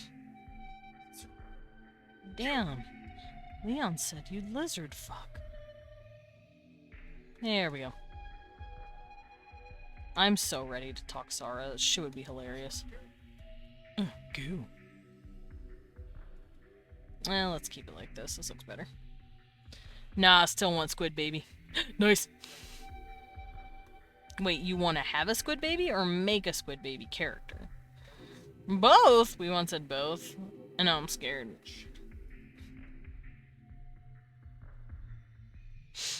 There we go. Nautiloid. I love the nautiloids. They're cute. They are, I would have to go over them, but basically they're from a planet that I haven't currently come up with, or a star system that I don't have a name for, but humans did not meet them on their planet first, meaning they came up with a name for them. Because nautiloids showed up to them first and started abducting humans. Would be my baby. Cute. So nautiloids for a while were kind of like the cold dickheads that were the traffickers of the universe. Or I guess the galactic arm. It's not really the whole universe, and not even the whole galaxy, really. But they started showing up on planets that had warm-blooded life and go, I want that. And they would take up different warm-blooded races and go, ooh, new pets, thank you. And then there were a bunch of nautiloids that started going, isn't this kind of fucked? And then they started having a really big cultural clash between the older generations that want to keep their cute warm pet humans, and then the younger ones that are like, this is just slavery. Where we're treating them as, like, not people, actually. And mine has learned how to talk to me, so, Yeah, my grandma's pet human can speak nautiloid, and this is weird. That's basically what's starting to happen. So they had a really big cultural shift. So nautiloids are still seen as like, ooh, okay, creepy, don't, they're starting to try and build up their reputation back up in the Galactic Arm. But the Syrians ended up having to show up and be like, oh, not the Syrians, the Arcturians. They're like, what are you doing, you silly bastards? I'd be a pet as long as I could still play my video games. Hey, to be fair, sometimes living on Earth and paying taxes and struggling to live, sometimes that don't sound as fun as just being a nobleman on another planet's pet. You get a bed, you get 3 meals, you get hugged a lot, but also you have no freedoms. So it's like give or take. It just depends, but yeah, no, it like I said, it would depend. There was a bad... Nope, don't need those thoughts. Hello, Lumen? Hello? Hello? Can I help you? Should I be afraid? I'm afraid. I'm gonna be scared preemptively. Just so I can prepare myself for whatever the hell you're doing. But yeah, that's basically what the nautiloids were doing up until like a few hundred years ago, and then they're like, we'll stop. But there are still some nautiloids that are shitheads about it, like especially from other planets that are like, no, we'll keep doing it actually. So it's a struggle. But the main planet and a few colonies have started to ban and outlaw taking warm-blooded species from other planets. Now they're still struggling a little bit with the whole like treating them like normal people on their own planet, because humans have actually been, born and grown on this planet never knowing where they were from. So there's humans from a nautiloid planet going, oh fuck, I'm a what? Oh shit, I'm from where? And they're starting to be given the option to actually leave and figure themselves out. As long as I ain't gotta worry about taking care of myself, I will wear the silly outfits. Period said, yes, I will put on the silly jellyfish hat if you feed me. Yeah, basically, the nautiloids are for people if they want to just stop paying taxes and go be a cat. And the people actually can have the option to stay as a, I guess, quote-unquote, companion to a nautiloid. Nautiloids have started changing their mindset with warm-blooded species that they've grown on their planet. They've started seeing them more like people, and they're realizing, oh fuck, they're not just really funny-sounding animals. Oh god. Okay, we have to... They're having a very big cultural shift. This past 100 years, 200 years-ish, they've really been going through reforms, so... That's what the nautiloids are doing, until the humans gave them hot hands. Ooh. Touch. Yeah, no, the nautiloids absolutely love, like, warm. It's like a portable heat rock that can talk to you, you know? Putting myself in a sad cardboard box with "To Good Home" written, nautiloid! Period. Please, take me to good home. Yeah, like I said, I'm pretty sure nautiloids would still keep the whole culture of, oh yeah, we keep warm-blooded people as kind of like our companions as a thing. It's still a big cultural thing, but now they have to actually be given the choice, because it's not like owning a cat where you're like, the cat's definitely not gonna survive if they go out there. They can't even speak language. They just go meow meow and lick their own butthole. But with humans, it's like, oh fuck, they have their own culture and shit. They can talk, they can make food, they can interact with us on the same sapient level. Maybe we shouldn't be treating them like they're animals. So that's what the cultural reform has been. It's been 200 years of them slowly unlearning this thousands of years thing that they've been doing. And it's been rough, and it differs on colony to colony, but at least on the main planet, the Arcturians have basically been, like, stopping everything from being shit. Humans are now being given the same opportunity as nautiloids. They don't have to live as a nautiloid pet. They can go out and get fucking jobs if they want. And they have very unique criteria for knowing a nautiloid language, which is pretty hard to learn. If you can grow up learning that shit, it's easy. Can I have my jester hat from Pilgrim? Sure, buddy. Jingle, jingle, jingle, jingle. Pyrion's nautiloid. Guardian being like, yes, this is Pyrion. He really likes the little bells on this hat. Don't you, Pyrion? Jingle, jingle, jingle. Would those humans have evolved to be amphibious? I don't think so. Not with that short a time. 200 years isn't too long. If they've bred with them, which is also very likely. Because after a while, yeah, nautiloids are like, oh no, teehee, yeah, there are warm pets and they're nice and comfy. Most of them would know that they have the same intelligence as them, but they wouldn't consider them the same level of civilized, I guess. So they're like, no, it's fine. It's like they're whole rationalizing it to be like, no, they're technically lesser than me because they just don't have the technology we do. Teehee. So that's basically what they used to think. I'm sure a human seduced a nautiloid. I'm sure a nautiloid seduced a human. It's been thousands of years. I'm sure it's happened. And it's not just humans. They've gone after all sorts of warm-blooded species. So, yeah, no, there's definitely some, half-breeds going on, I'm sure. But, over the 200 years, I'm sure half-breeds have certainly spiked. Because a lot of, like I said, the younger generation has been like, this is kind of fucked up.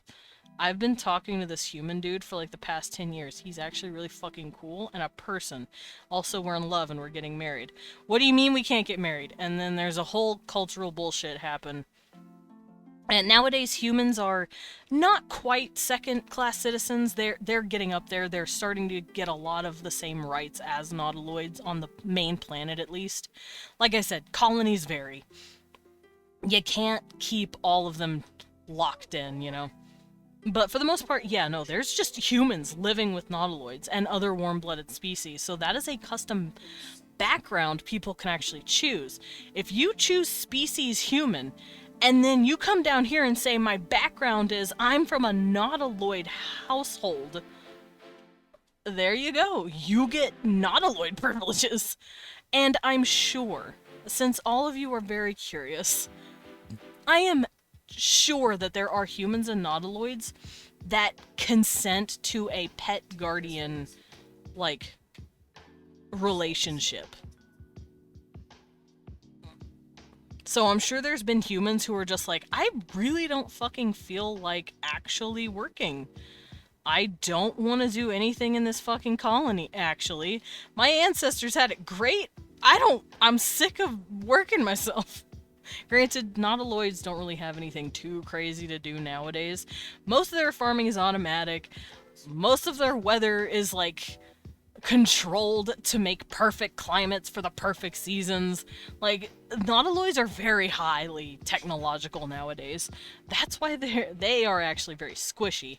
Their bodies are actually not that... They're not that robust anymore. They've become softer as their technology has grown. Granted, no, a human could probably body a nautiloid if they tried hard enough. But yeah, I'm sure there are still humans still acting as companions towards nautiloids. Like, some are just straight up still interested in doing that. And of course they probably get paid for it now. They probably have, like, allowances and stuff. They're allowed more freedoms. They're allowed to leave the house, go do whatever they want. But they still live with the nautiloid. They offer companionship. They offer warmth. And if you want to wear the silly hat, you can wear the silly hat. I'm just saying. It's a very nuanced topic. And like I said, it depends on the colony that you come from. Because some nautiloid ships still kidnap and take. But for the most part, it has been calmed down. Less slave, more maid or nanny. Kind of like a nanny you can cuddle. A nanny that you can just sit on the couch and then they'll sit in your lap and you can pet for a few hours, you know? Kind of like that. And also talk to them about like how their day was. It's like if your cat suddenly became a palico. You're like, hold on. You have intellect bartering mine.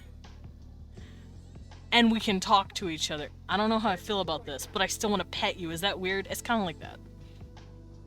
Like if Cecil started walking on 2 feet and started talking to me like a palico, I wouldn't know what to do, but I'd still want to hold him and pet his little face. I'd certainly try and teach him some stuff. Jingles happily through the house. I have been left unattended for 5 minutes. I now crave bath. Aw, Perian, cute. Cute. Perian's just being adorable over here. Also, some humans go with their nautiloids across space. So if you're a human attached to a nautiloid, there you go. There's a character backstory idea for you.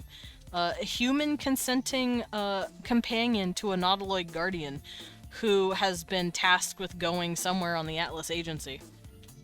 Give the pets. Pet, pet, pet, pet, pet.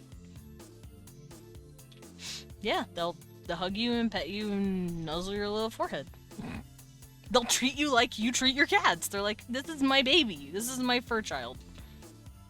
Well, I guess it depends on the nature of the relationship. But that's usually how they see humans, as just these cute little, I have to take care of you. Even if it is, quote-unquote, sweet, it is still kind of fucked up in some way.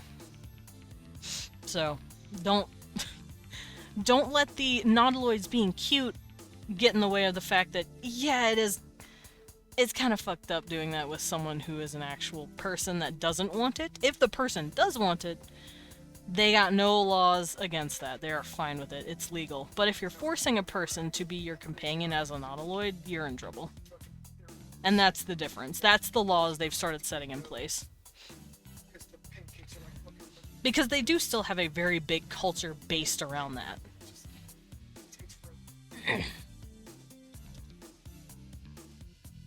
Okay. So, species, speed, health, appearance, traits.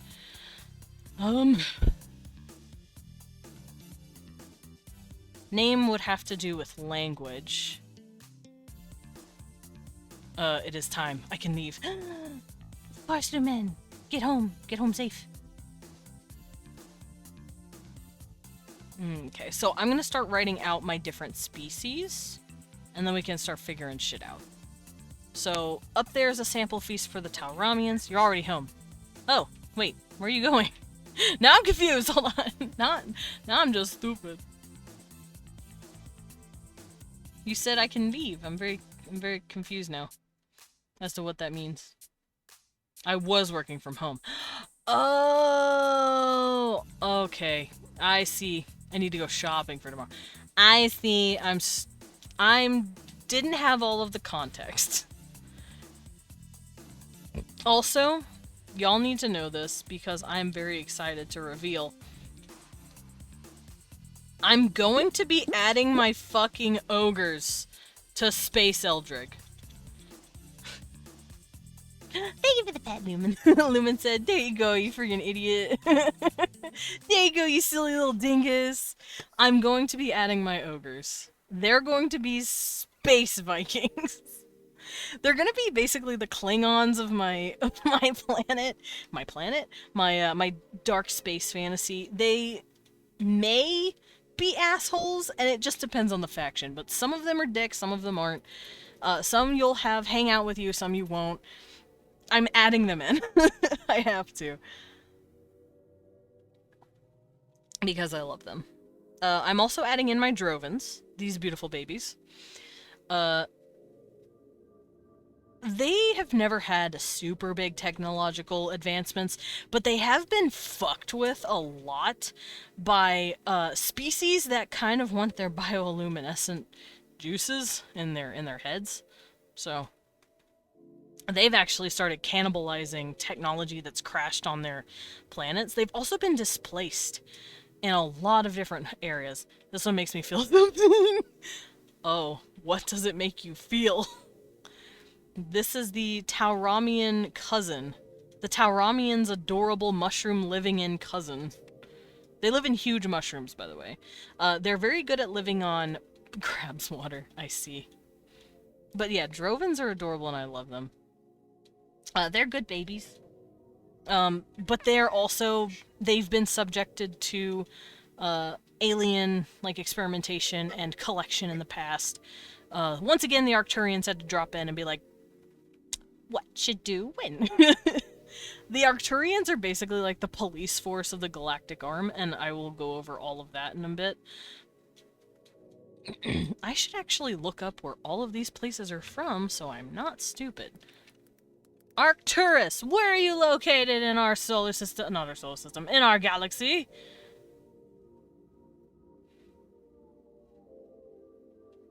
Oh, this is Mass Effect. Boo. Consensually, of course.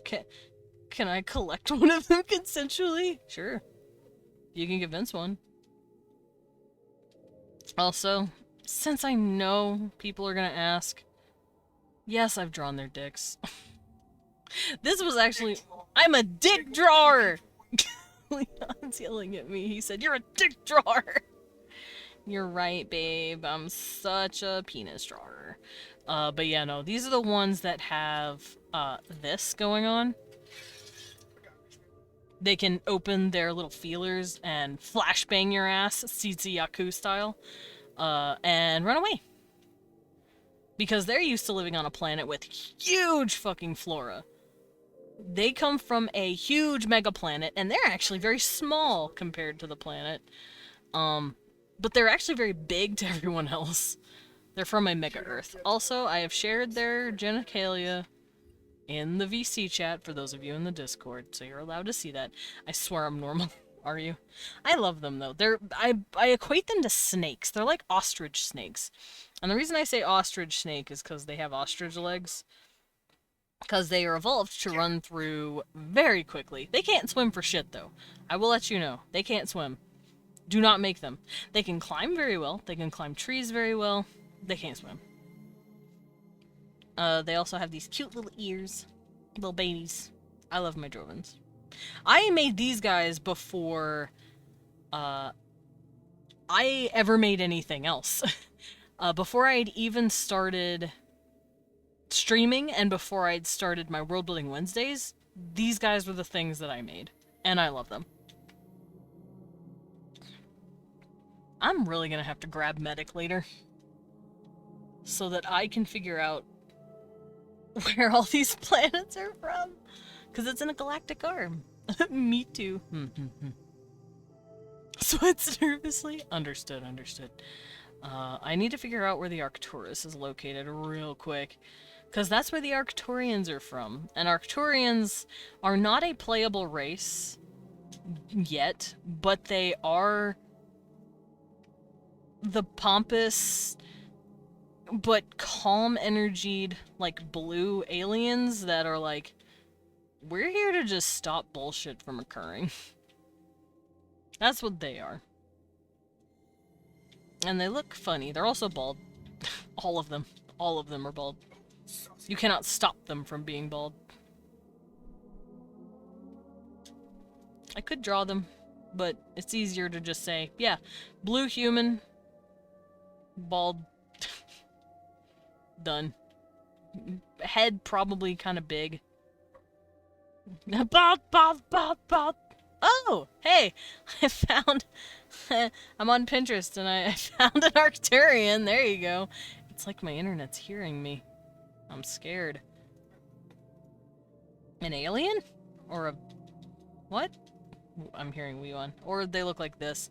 They're just aliens with blue skin, bald head. So that's what they look like. And they're kind of spooky. They can do mind shit that, like, no one else can do. And they're like, okay, no wonder you guys are in charge. We can't do that. So...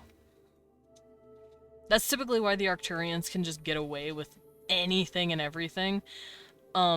And a lot of people just let them do what they want because they are typically benevolent, even if they're annoying. So that's kind of what the Arcturians are for these people. A Megamind looking at. Yeah, they look like Megamind! Oh my god, they do! They're just Megamind, guys! The Arcturians are just Megamind, except they're taller and more asshole. Well, they're not assholes. They come off as assholes because they act like they know better than you, because they do. And you're like, hey man, that's rude. And they're like, no, I'm just telling you what you have to know. And you're like, well then don't tell me, actually. So that's kind of like what I want the Arcturians to feel like. Yeah, also that drawing you posted is going to make something. There you go, Lumen. That's for you. You're allowed. I'm handing that off to you. You can have that. Also, yes, that it flares. It flares. That's all I'm saying. It flares during orgasm, like a turtle pee pee. That's the best way to describe it. It get bigger when coomb. Isn't that technically called nodding? When thing get bigger in certain place to keep stuff in place. The head does that. Yeah. The head do that. Yes, it is. Mm-hmm. Leon's out here. Yeah, okay, so then technically the head knots. Leon's out here going, you wanna bust these nuts? The drawing in VC chat and this full body art. Yeah, look at them, I love them. But yeah, so when you see the flare during the thing, that's technically the knot, I guess. The head is doing it, and it just kind of holds on to the cervix and just kind of boop. So yeah. That's also the race where the females have to, also reach peak, or the egg isn't going to drop. So the men have had to learn to really just do it. They've actually had to learn how to make it nut, so. Oh, pretty. I'm looking at more blue-skinned, bald aliens. Don't mind me. And also, yes, there can be hybrids. I'm pretty much just gonna let people make hybrids of whatever. And in order to... Wait a minute. Penguin, you are not new! Who are you? I am no one. I am a thief in the night. Here to steal your grapes and then run away. While chewing on them going...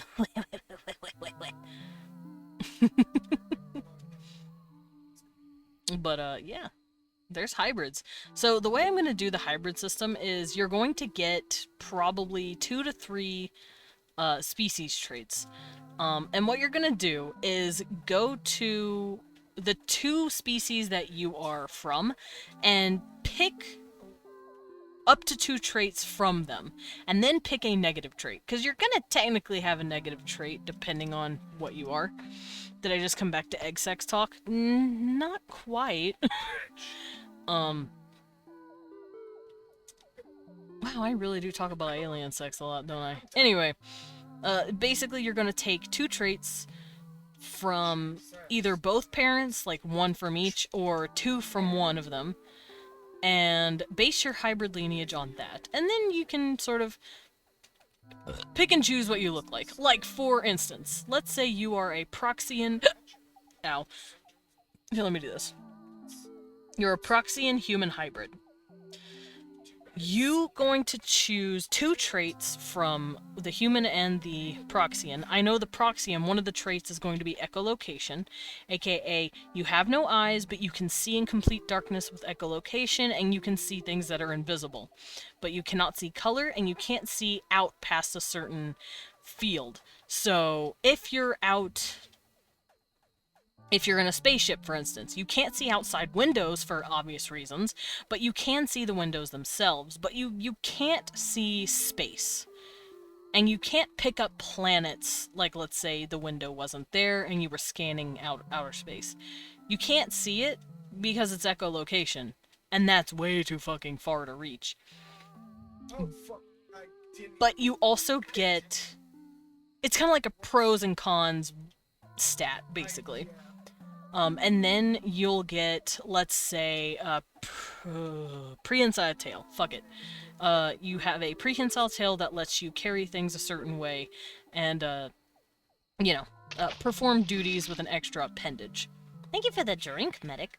So, if you want to make a hybrid, let's say I make a human, but the human is blind and has inherited the echolocation from the Proxian, you would have this really weird, elfy-looking human with these weird, extra long elf ears. They wouldn't quite look like these fans. They'd probably look like elf ears and no eyes. You might have some sort of slightly sunken-in face from where your eyes could be, but you have that brain developed to make echolocation. Oh, thank you for the drink, medic. I am having a good day, I promise. I am going over how hybridization works. Basically, people pick traits of a race or a species that they want to be, and use that to determine what their character looks like. So if you're a human, Proxian hybrid, and you gained the echolocation trait, you don't have eyes. Sorry, goodbye eyes. But you can scan shit really well. So that's what I'm going to be working on. I'm going to try and make traits for each race that are unique enough for people to go, okay, I can just pick these traits and I'm fine. Hybridization is running partially on gas and electricity, I think. I'm talking about species hybridization, medic. Okay. Hey, I found a list of aliens. Thank you. I'm gonna open this and keep that.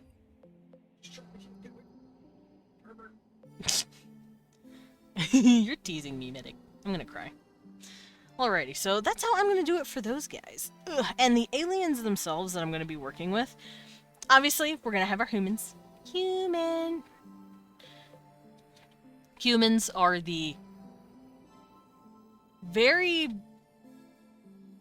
everywhere at once creatures of the universe. Humans have been plucked up from their planet and distributed throughout the cosmos for over 200,000 years since they came about through their evolution. Because aliens have showed up on other planets for as long as they can remember going, ooh, look, what's this thing? And gone and taken them somewhere. So that means there's humans everywhere. Literally everywhere. Some have learned, or not learned, some have evolved on planets to end up with more yellowy, greenish skin. Some have started to evolve to have more pinkish skin, and stranger hair colors. But if you're a human from a human colony, or an Earth-based colony, you're standard human. I don't know if I'm going to open up different colonies yet. I think that might make things a little strange.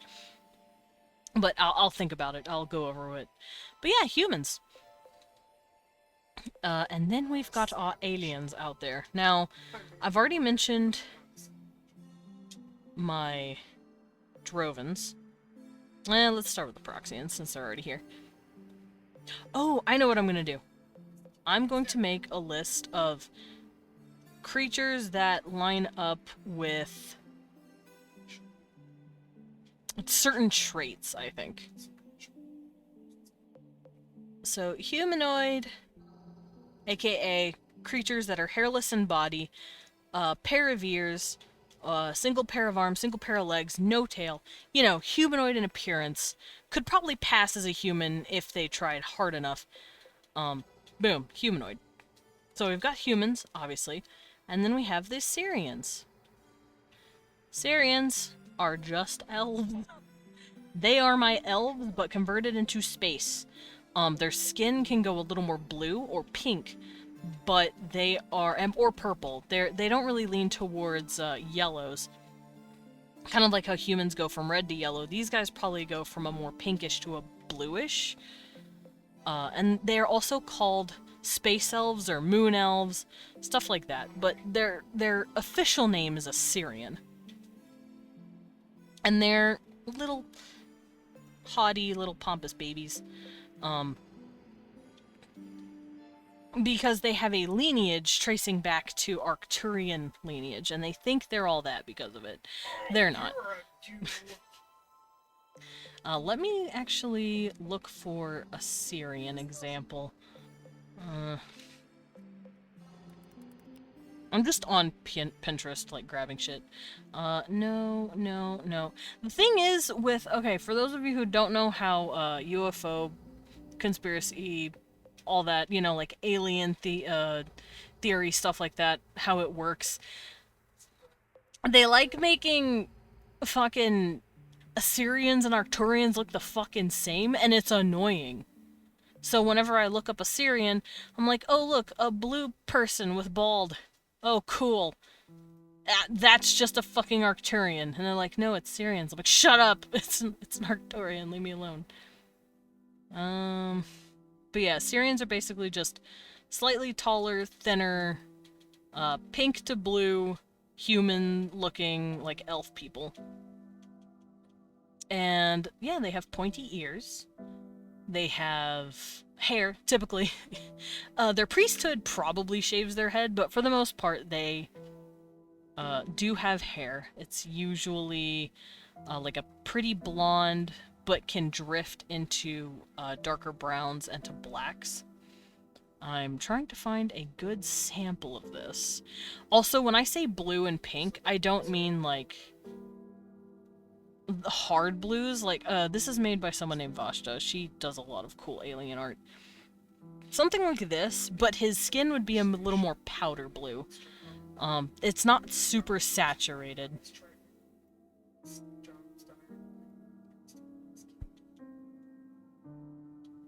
So that's kind of how I see the Syrians. And yes, they're elves. They're just silly elves. Let me close out some of this. I don't need this. I don't need this. Kind of like this too, maybe. But like I said, he's way too saturated blue. He would be a lot more... like... Here, I'm gonna do this. Yeah.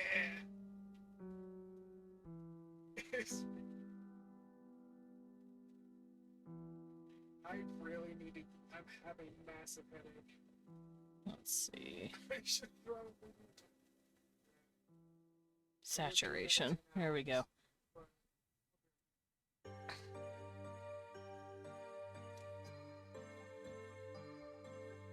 Oh, that's too gray.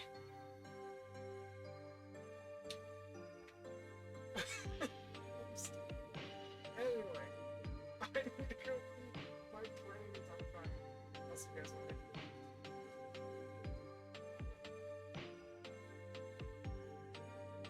This isn't my art, by the way. It's made by someone I like being codes. I'm just using this as a sample. I will be drawing my own shit. Yes, Sterling? Hug, hug, hug. I farted. God damn it! I love you.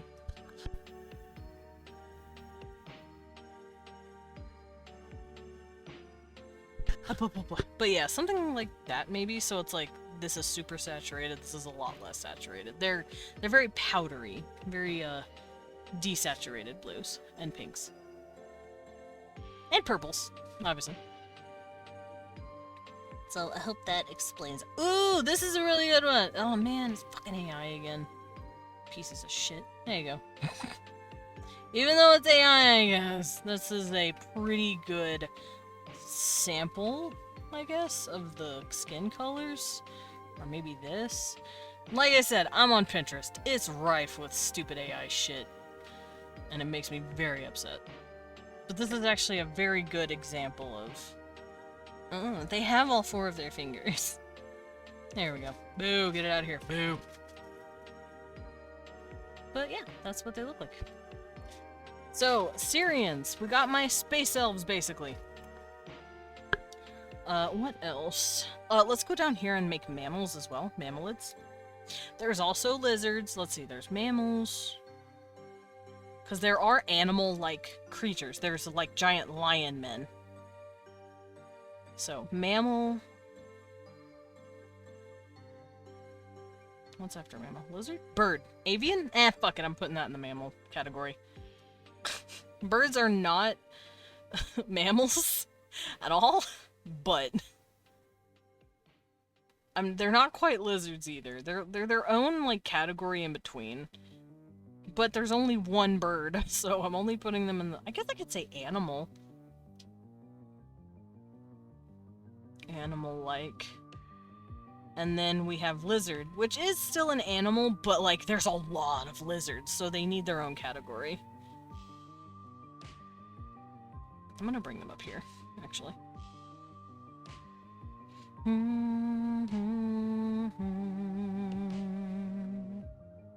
So, lizard. Or I guess reptilian is a good word. Alright, animal. Technically, my Proxians are animal-like. They're cats. They're not humanoid. They're kitty cats. I can say cat right here, I guess. They're felines. And I love them. They've also got, like, raptor toes, but the raptor toes kind of help them hear better. It acts as extra echolocation for the floor in case their, brainwaves don't reach it, basically. So, you know, if they do their tiny little baby clicks in their brains and catch it with their ears, it might not catch the floor, so these extra big toenails actually tap on the floor a little bit just to add that extra echolocation. It also acts as kind of like a walking cane in a way. They have these big-ass raised toes to help them tap at the floor a lot quicker, to be able to figure out where they're going. So that's fun.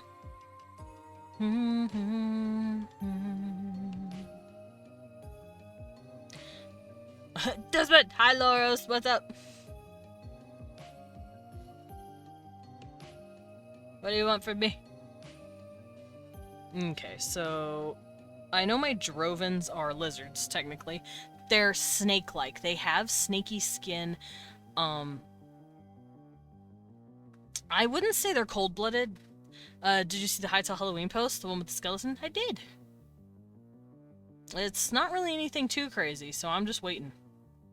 I'm waiting for more substantial news on what they could give us, basically. Proxian.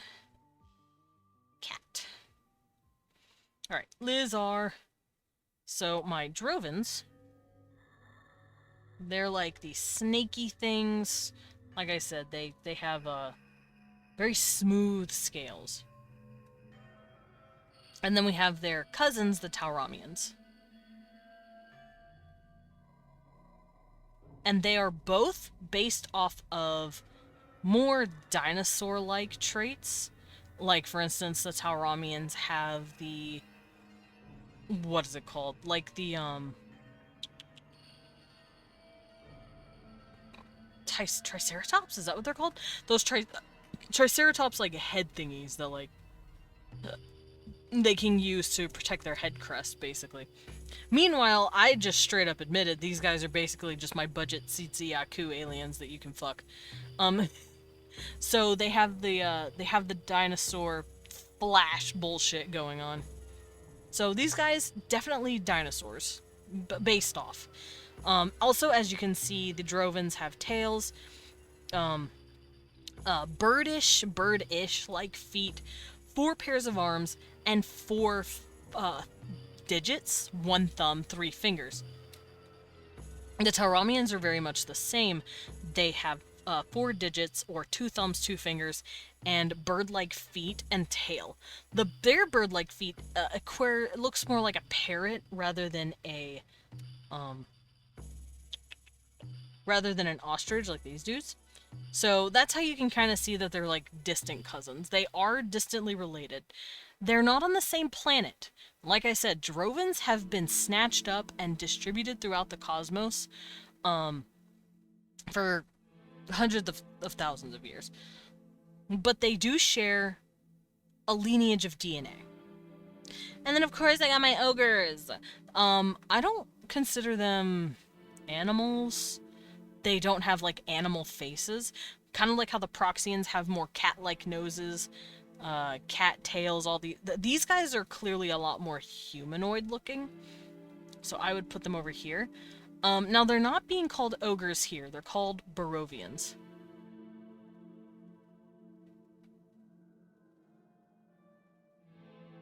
So that is what they're called. And that is a word that they've named themselves. Name pending, however. I'm not sure if I should keep that. I do like ogre. I've also considered just calling them Yetis. Like, what's it called? Like Sasquatch or something. Because they do look like Sasquatch. That's essentially what I based this dude off of. I based him off of a Yeti. These guys, I consider them closer to like the Jersey Devil, I guess, but they're promising a Christmas big update post. Their whole plan was to get their new engine content up to the point the old engine content was when they stopped.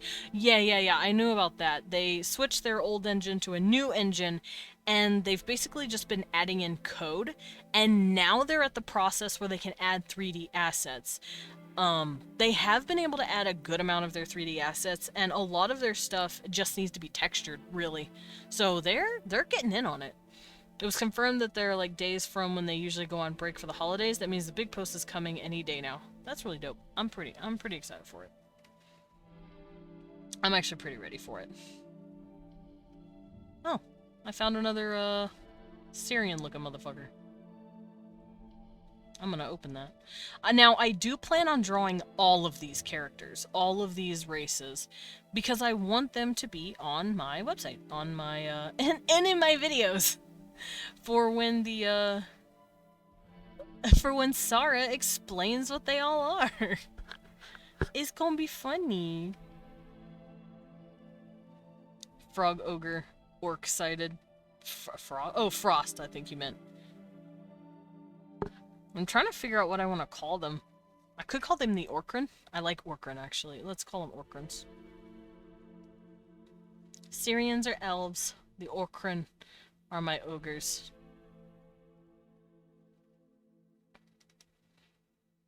Then again, I could find not a planet, but I could definitely find a star system that sounds kind of harsh and name them after it. Desmond Emergency Hightail stream covering the Christmas post when it comes out? Very possibly.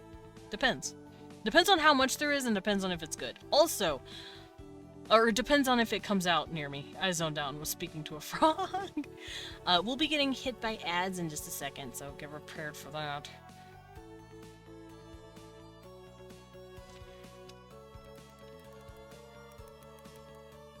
I'm gonna go look at our galaxy arm. It's called the Orion arm? That's pretty.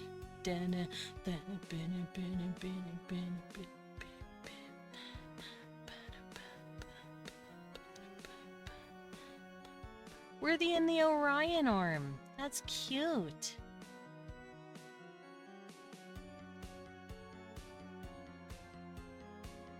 Tell the frog they are very cute. Cute.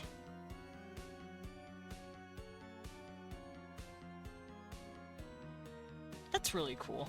I didn't know that.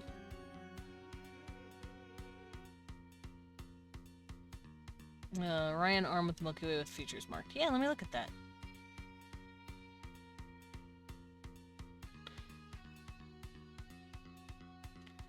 Okay.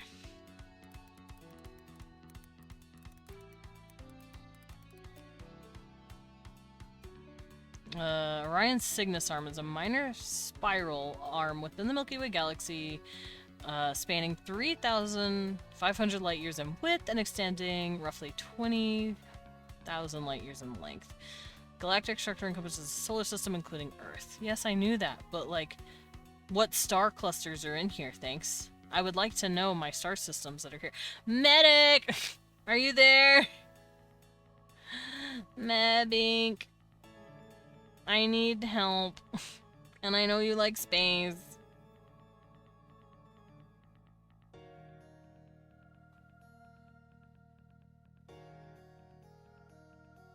Waiting patiently for Mebinko.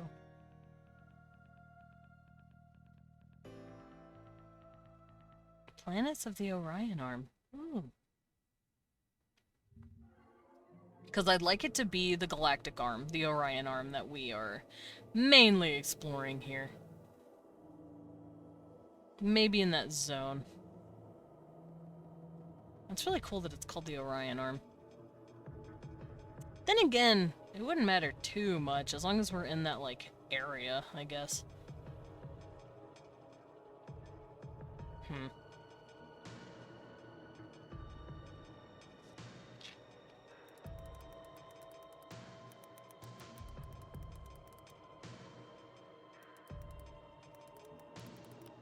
Let me try another kind of Google here. Oh, exoplanet. That's what it's called. The big, huge planets that people can live on. These guys are from an exoplanet. The Drovens are. So they're very small compared to everything else on the planet. They're considered really little. And they have to be very careful.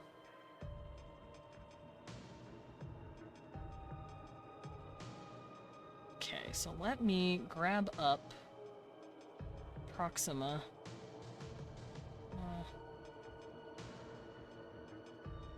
I want to try and find a star system that sounds cool, but I could continue to just call them Orkrans until... They're gonna be called Space Yetis, by the way, because humans are shitheads.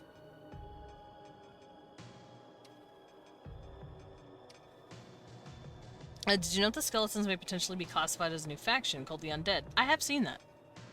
Like the Bug Boys. Yeah. The Bug Boys have their own faction. And so do the Finnick. But yeah, I saw that. Or like the Quebec. Oof. I watched the Quebec Corner YouTube video. Okay, Earth-like planets... Light year... Ooh, the TRAPPIST system. I like TRAPPIST. That sounds cool. I like looking at planets that are already considered kind of inhabitant, like, can be inhabited, so... Spedis? Space... Oh, Spedies! Space Yetis! Yeah, Space Yetis. Spadies.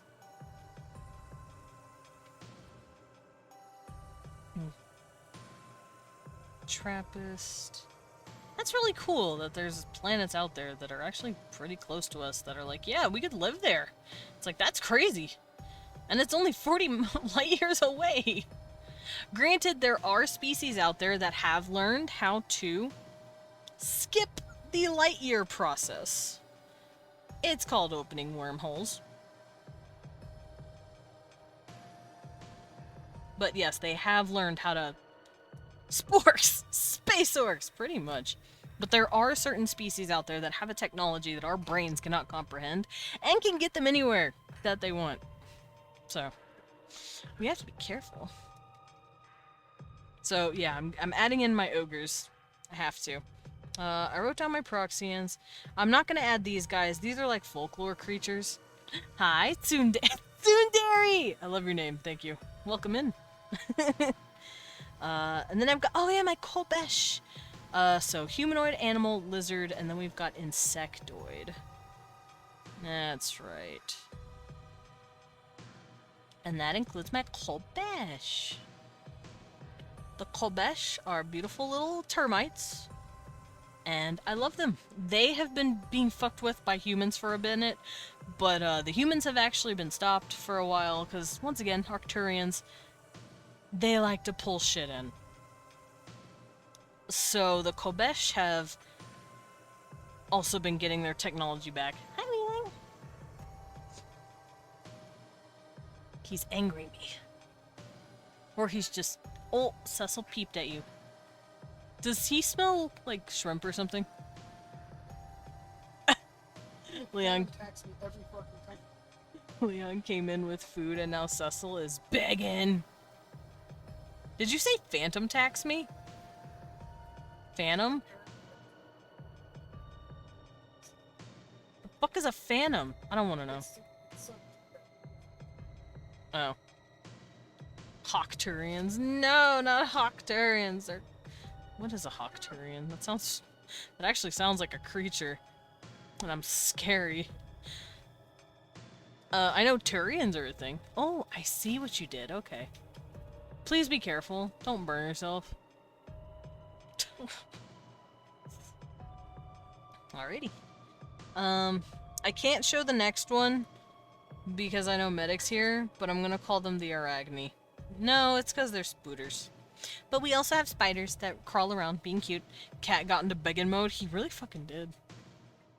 Oh, and he went to go eat his own food. He's like, fine, if you're not gonna share, I'd share with you, Dad. And then he started crunching. He's such a little boy. He's such a drama. He is nothing but drama. Alrighty. So these are the creatures. I believe there's a couple more, but I cannot quite remember what I had written down. I have a few. Right, my lizards. I am going to put down something called a saurian. I have not gone over what a saurian is.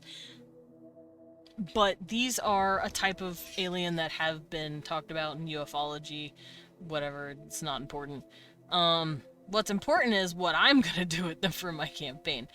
And they are basically lizard people that were created by a seemingly ancient and kind of messed up evil, like, not really quote-unquote evil, but maliciously aligned ancient race out there somewhere. And these guys basically are their... I don't want to say lineage, but they're distantly created children. If that makes sense. And nowadays they're having to deal with that trauma. But the saurians are little lizard guys.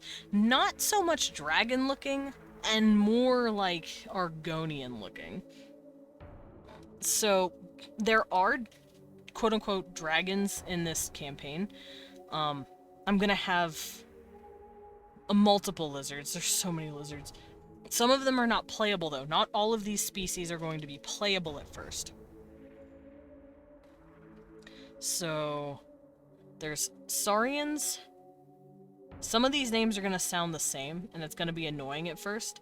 But they're saurians, as in dinosaurian, haha. Sasani, which are snakes, which is why they have a hissy name. And then the Dracarians, or the Draconians. Dracarians are not playable, and they're kind of dicks. They're the ones that have been going around trying to add lizard life to everything. And they think themselves cool as fuck. So Dracarians, or Draconians, also known as Alpha Draconians, are basically just genetic shitheads. They go around just changing people's DNA, adding lizard DNA to things where it shouldn't be there, and sees just what the fuck can happen. So there's quite a lot of, like, weird chimeric lizard species running around somewhere out there. And the Saurians and the Sasani are two of these species who have broken away from their influence. The Saurians are sick of their shit, and the Sasani managed to get out early. And they all look uniquely different. Even though they are all technically lizards, I do want them to all have a unique appearance and set of abilities. We want burped. So, for instance, the Dracarians, or Draconians, will look like fucking dragons. They'll have, like, big, evil, not really evil, but very small, narrow eyes. Big snoot. Yes, love? Yeah. And then they've got, like, draconian noses, and then they also have huge fucking horns that they treat as, like, crowns. They're just giant fucking dragon people. They don't have hair, typically. But they do have something called quills. Or locks, I guess. It's kind of like the Yautja hair, where it's, like, more like a tube rather than a, an actual piece of hair. They do have ears, but the ears are tiny little holes. And then they have just... They have the holes underneath the spikes here. But then they just got spikes everywhere.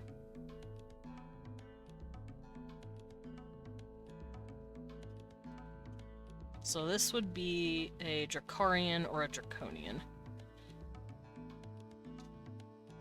Lizard man. They have wings and a tail, although they don't really care to use their wings anymore, and most of them actually lost their wings. It's the elites that still keep them, especially the females. The females also have their wings. Or, no, it's the opposite. The males still have wings because they're kind of like drones, and they fly to where the females are. The females are hulking and have no wings. Yeah, that's what it was. Let me look up the Alpha Draconians real quick.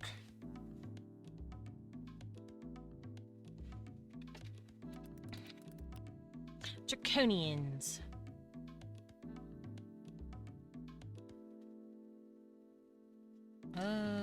Ooh. AI upsets me. AI upsets me greatly. It breaks my heart to look at.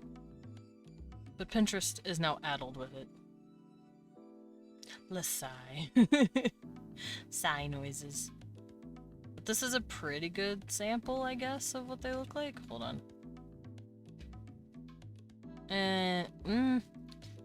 No, this is not, actually. I wish I could find this one image that I've seen a long time ago that could help. I do not know where it is. Oh, I'd show this, but I don't know who the artist is. Oh, this is World of Warcraft concept art, so you know where this is from. But kind of like the World of Warcraft creatures. Maybe a lot more bulky, but definitely, like, got that I'm a dragon look. Ooh, this is nice looking too.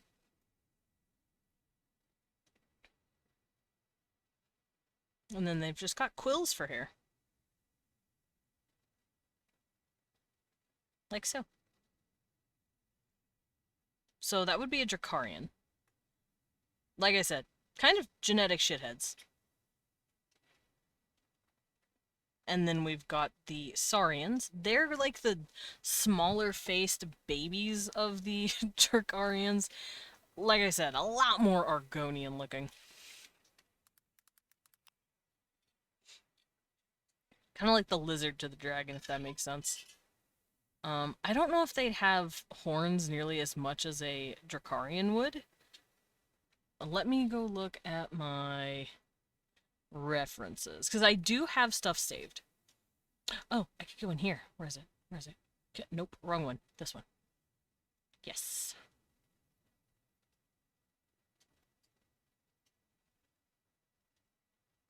Okay, oh,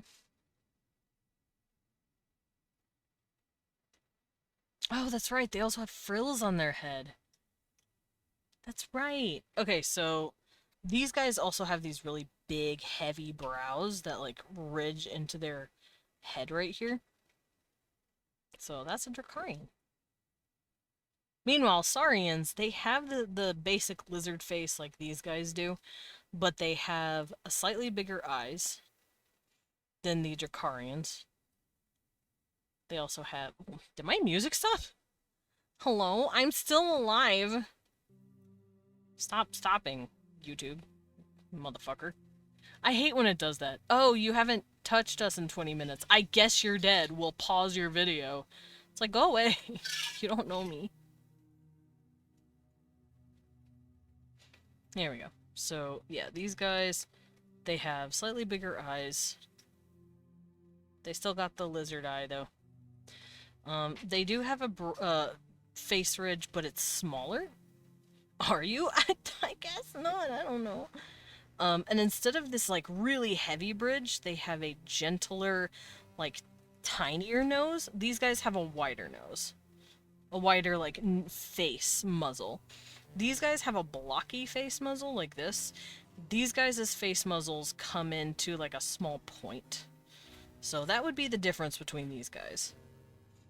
They also have nostrils that sink into their faces, while Drakarians have nostrils that kind of flare out, kind of like a horse head. It's like a horse head versus a gecko head, if that makes sense. But the Saurians are technically their lineage. So, Saurians also don't have ridges on their mouth. Drakarians have that, like, crocodile edging going on their lips. Quote-unquote lips. And they also have a lot harder scales. Like so. Meanwhile, these guys have a smoother structure. They don't really have ears. They do have horns, but it's a little more rare, and they're smaller. Like so. They don't stick out very far. These would actually be smaller head. Small. To kind of match with these guys. Yeah. Their noses wouldn't stick out that far. Their noses would come in pretty far, like that. There we go. And they wouldn't... I am now stuffed with food. Excellent! These guys would not have hair. They wouldn't have quills, though. They would have feathers.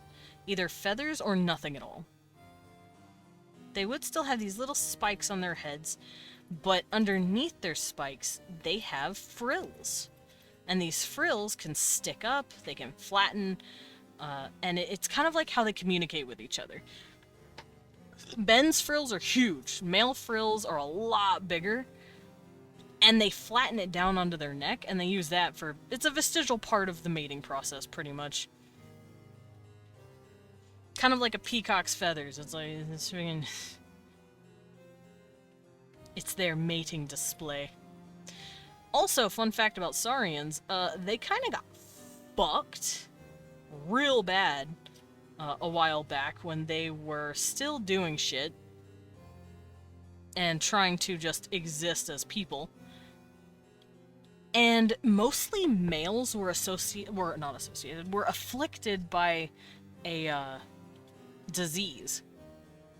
It only attached to the male chromosome for some reason, and it just wrecked house on most of their males.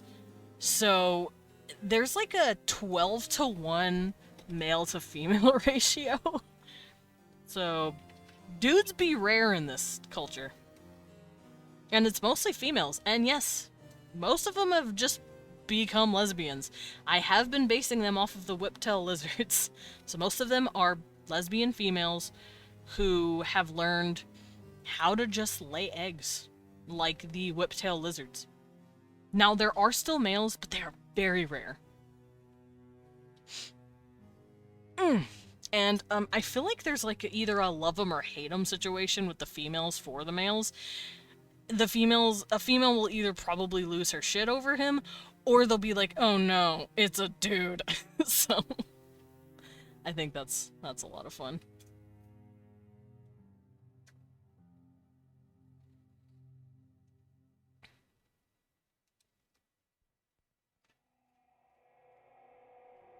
So let me get her. This would technically be a lady, because the frills are tiny. There you go. That is a Saurian. So we got a Drakarian and a Saurian. And I love them. And I'm just doing this as a quick aside to show you guys that even though there are creatures that have similar names and like sound similar and are still like separate lizards and stuff, there's very big difference. And finally, the Sasani. I love the Sasani. They're big snaky people. So they have the snake eyes. Once again, got the lizard eyes, got the lizard nose, but instead of having a muzzle, their face is a lot more flat. Let me go look at my references. All of these things have like folder references for my liking.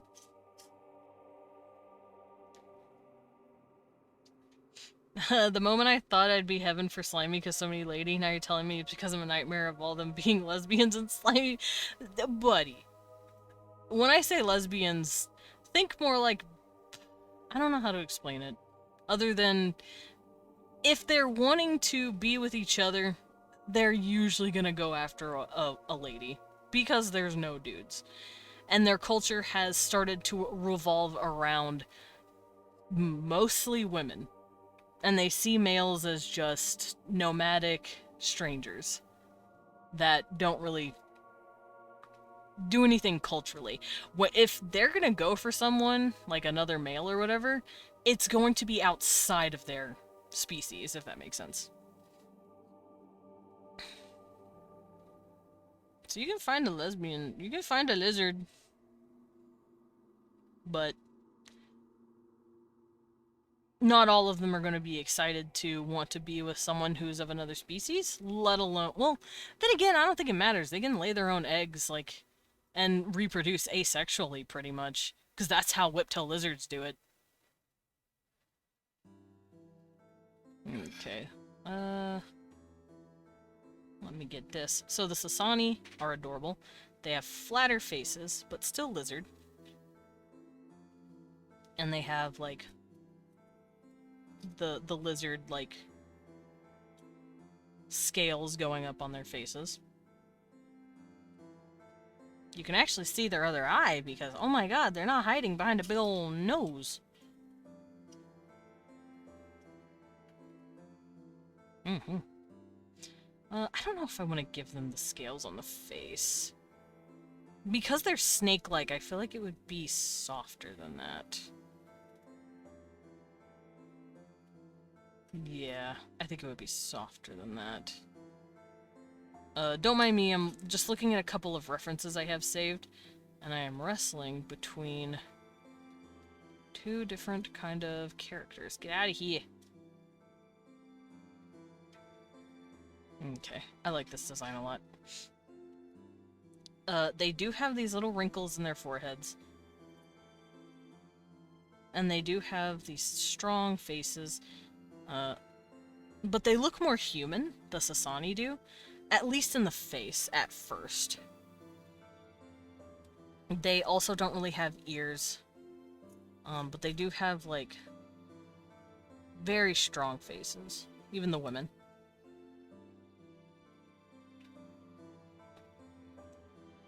And then they have a hood. I'm gonna make this one a dude. And they have a hood that follows from the top of their head down, like, following the muscle structure of the neck. You know how the neck has, like, here's the Adam's apple, here's that muscle tendon right here and here that, like, attaches to your, what are these called? What are the collarbones called? Collarbones. It follows that, and then it also flares out and lines up with it. It can also fold in. They can flatten it over their heads. It can also be really big and muscular in this spot. They have hoods instead of hair. Snake. They're snidders. So this would be the Sasani. Ta-da! Before you sign off for the day, make sure you consider looking in VC. Okay. I'm actually about to hop off. Because Oh my gosh, kitty. I will mute it. Kitty. The fucking biscuit maker, let's go! Alrighty, but yeah, with that, I think I'm gonna hop out of here. I wanted to show the difference between my different reptilian species. Because even though they, like I said, are kind of related, they have very different origins, very different backgrounds, and they all look different. And it's very fun to do that. Let me do this. Let's say this guy has a really cool, like, cobra pattern on his frills. These sketches are very bad and very rudimentary. I am going to have to, really clean it up, but for now, we're gonna hop on out. Let's go find someone to drop in on. Where are we dropping, boys?